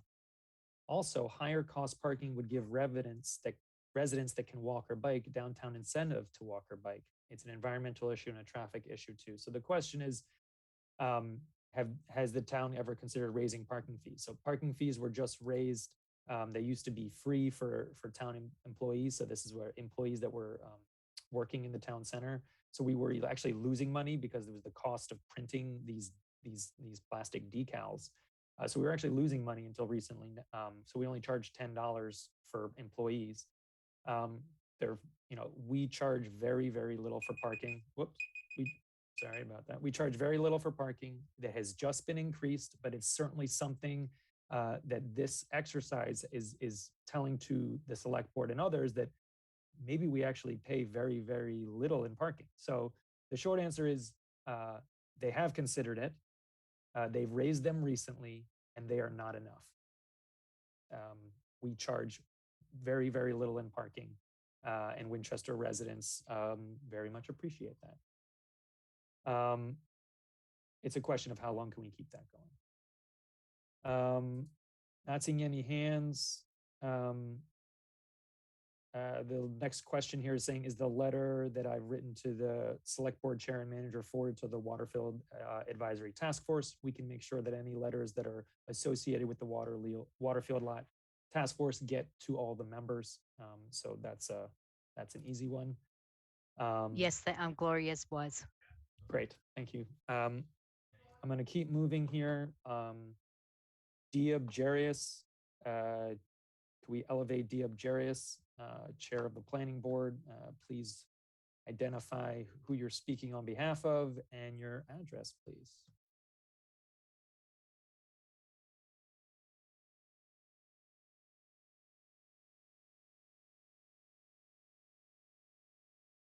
Go right ahead, Diab. We cannot hear you. Okay, I'm going to try raising my volume. Can you hear me now? Yes. Okay. Go right ahead. Apologies. My name is Diab Jarius. I live at 26 Canal Street. As Brian mentioned, I am chair of the planning board. I'm also a member of town meeting representing Precinct 8. I am representing myself as a resident of the town this evening. I just had two quick comments to make. The first comment is that I think it's important that we realize that solving the parking problems downtown is a much larger problem than the parking issues with the Waterfield lot. And I think we have to keep in mind that we cannot solve all of the parking problems via this one development. So there is an appropriate amount to request of the developers to help with their contribution to the parking problem, if it's seen that way, but we can't expect that we're going to solve all of the parking problems leveraged off of the developers. The other quick comment I want to make is that there have been comments asking whether or not this is an appropriate place to put affordable housing. And as town planner has pointed out, that really isn't the issue before this committee. But I think it does, we do have to look at where in town we can put affordable housing, and what are the obstacles to affordable housing. And one of the largest, and I think everyone on this panel knows, is the cost of land. It is extremely expensive to buy land in town, and the ability of the town to provide a piece of town-owned land to offset the enormous cost of purchasing the land is a substantial contribution the town can make, and we really don't have that many places where we can do this. The town is really has a dearth of places to put units of this size. There are a couple of places we could put extremely large units or developments, but I don't think anyone in town wants to have 300 unit developments. I think the town would prefer to have smaller developments distributed across town, and this is a prime location where this could be done. Thank you. Thanks for that, Dia. Still taking questions for those that want to raise their hand or go through the Q&A. They also don't have to just be about the two things that we talked about this evening related to parking and revenue. It could be any of the number of other things that the task force is charged with, which is long-term town oversight of management, maintenance, affordability, and the building ownership, the design of the project, specifically the length of the ground lease, and then the mix of affordable and market rate units. So those are the 6 categories that maybe I could put them up there, put them up on the screen. That might make more sense. It is still better to hear and to look at people while they're talking, but at least maybe this will generate some more conversation. A little bit of a lull right now. Brian, can I just mention that we have received a number of written comments via email, and I want to thank people for doing that. We did post the call for comments on the website, winchester.us. We are asking folks to send any written comments to my office. The email is townmanager@winchester.us. So certainly if you're still absorbing the information tonight, you want to take a look at a lot of the, the PowerPoint, the documents that you want to take a closer look at it and comment on those. We absolutely appreciate that. If you've already commented and have more comments, please send those in as well.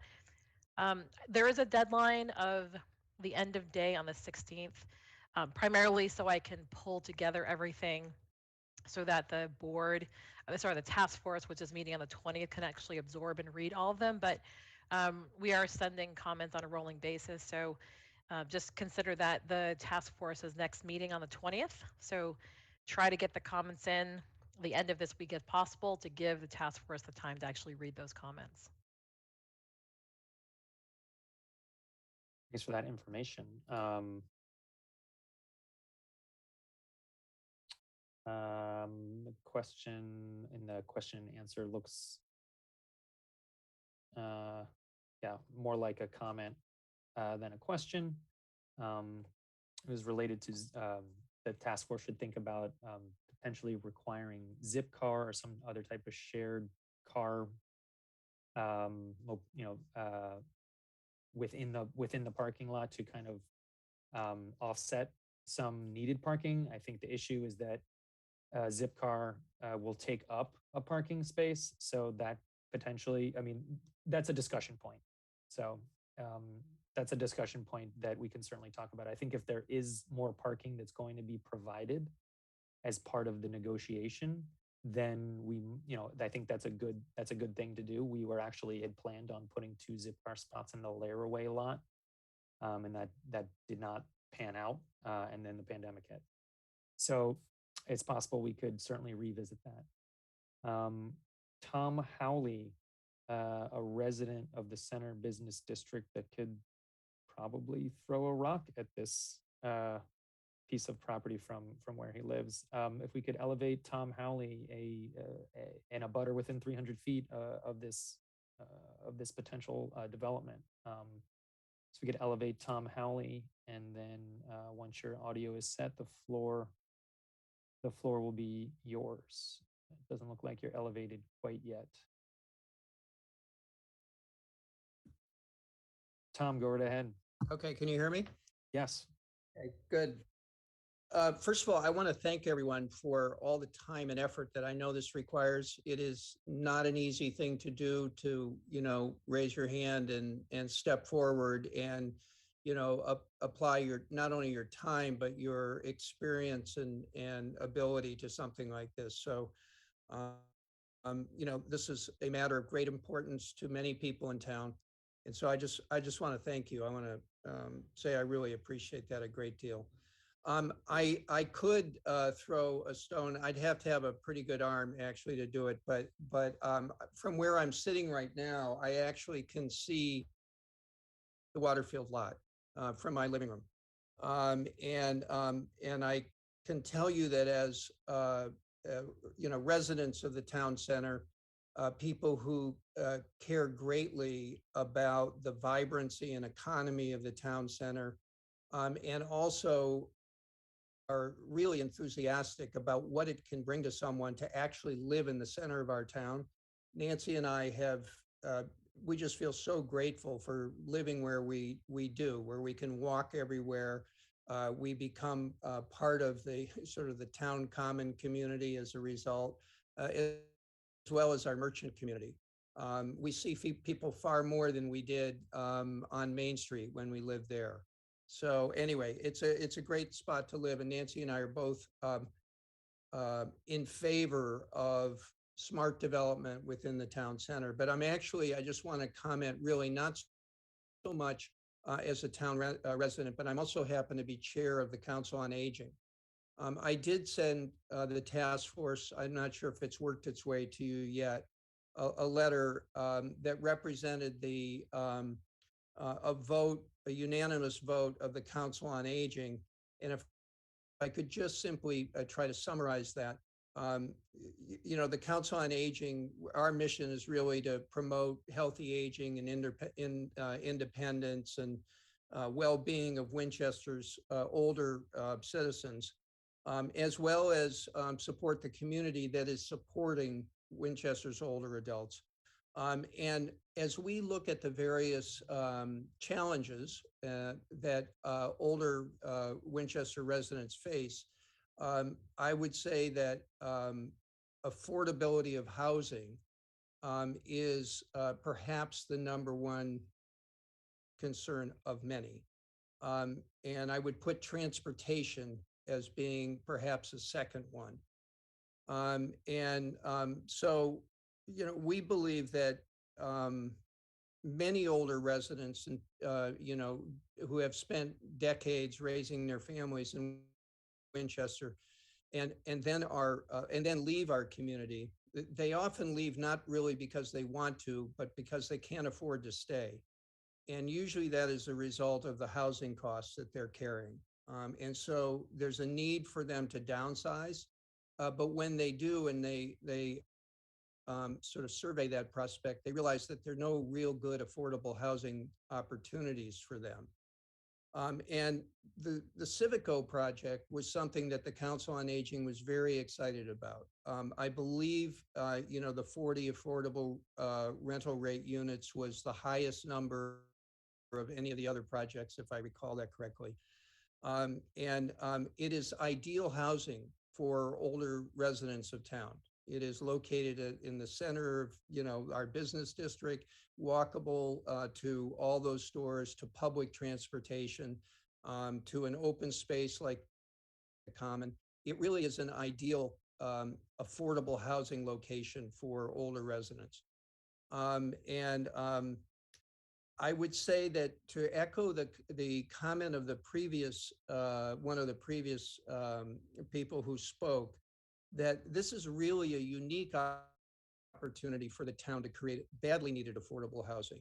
We should be creating it throughout town wherever the opportunity exists. At least that's the view of the Council on Aging. But this particular location, because it is a public asset that we're talking about, that we can choose how it will be used, and it will remove, as a contribution of land, it removes many of the financial hurdles that other private housing developments have to face. I think that as the Council on Aging concluded, there may be a higher financial return for the town to use this for more market rate housing, but there really isn't any higher social return for the town than to use this unique asset to create as much affordable housing in the heart of our community as we can. So I appreciate your time. I appreciate you listening to me. And receiving the letter from the Council on Aging. Thanks so much, Tom. I was about to cut you off, or you were a little over, so thank you for wrapping up on time. So Tom's hand is still raised. Looks like the question and answer function is not really used for written comments. Just as yeah, so we will take that, but for the question and answer function, the idea is for it to be. I apologize. I came on to the meeting late, and No, you're doing it correctly. There are other people that are commenting in the Q&A function, which is not worded. So you did it completely correctly. There is a question that says, will written comments be made available to the public? That the answer is yes. So that will be on all of the written comments that boards, committees, as well as residents, that are all of those that are due on the 16th, those will all go on that Waterfield Lot Task Force website as well. So the memos from Lynn, these PowerPoints, as well as all of the comments are going to go up there. Let's see. So again, it looks like there's one question there, but that's not a question. So the floor is back to being open. It's 6:41, so we do have about 20 minutes left to explore any of these issues. But if there are no questions or comments, I don't know, we'll just have to have some fun or something.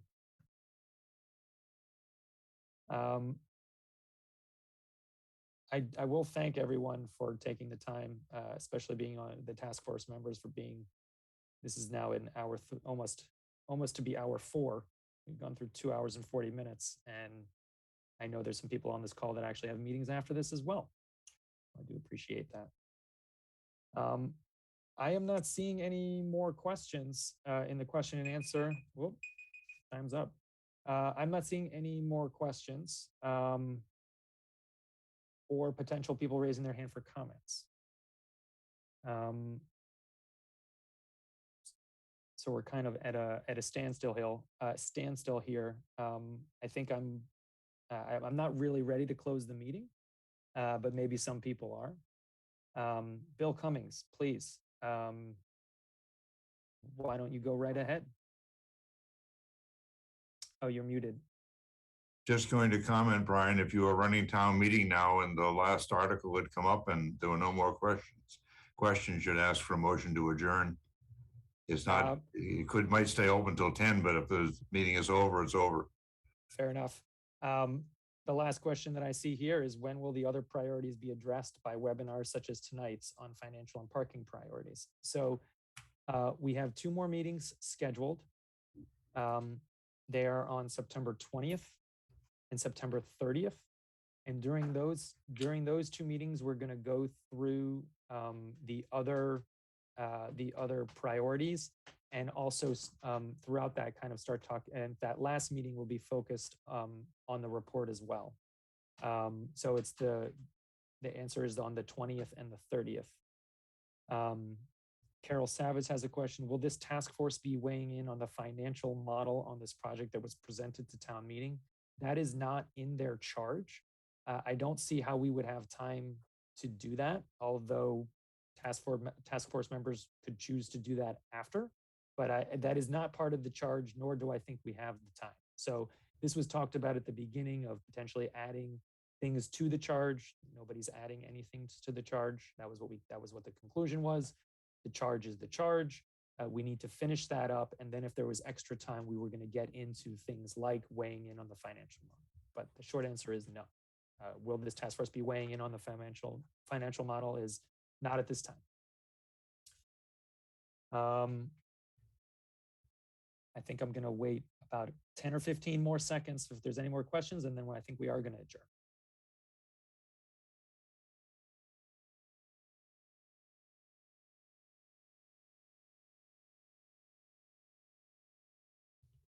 Wonderful. 6:45, 15 minutes early. Lynn has your, thank you so much. You have some orders. The task force, you're going to have some reading to do over the weekend. So maybe carve out a little bit of time as we go towards the next on down the list, which would be the long-term oversight and design, length, and mix.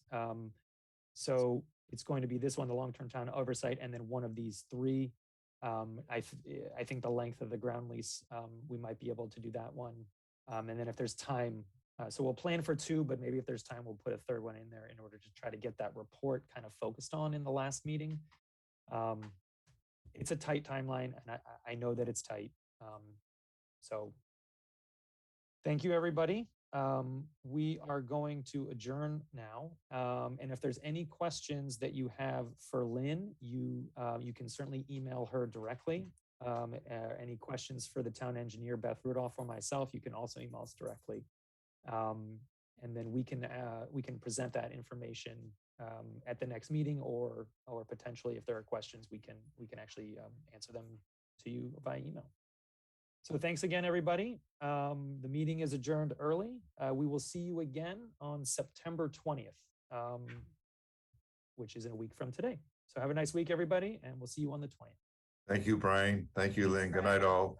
Thanks, everybody. Thank you, Lisa.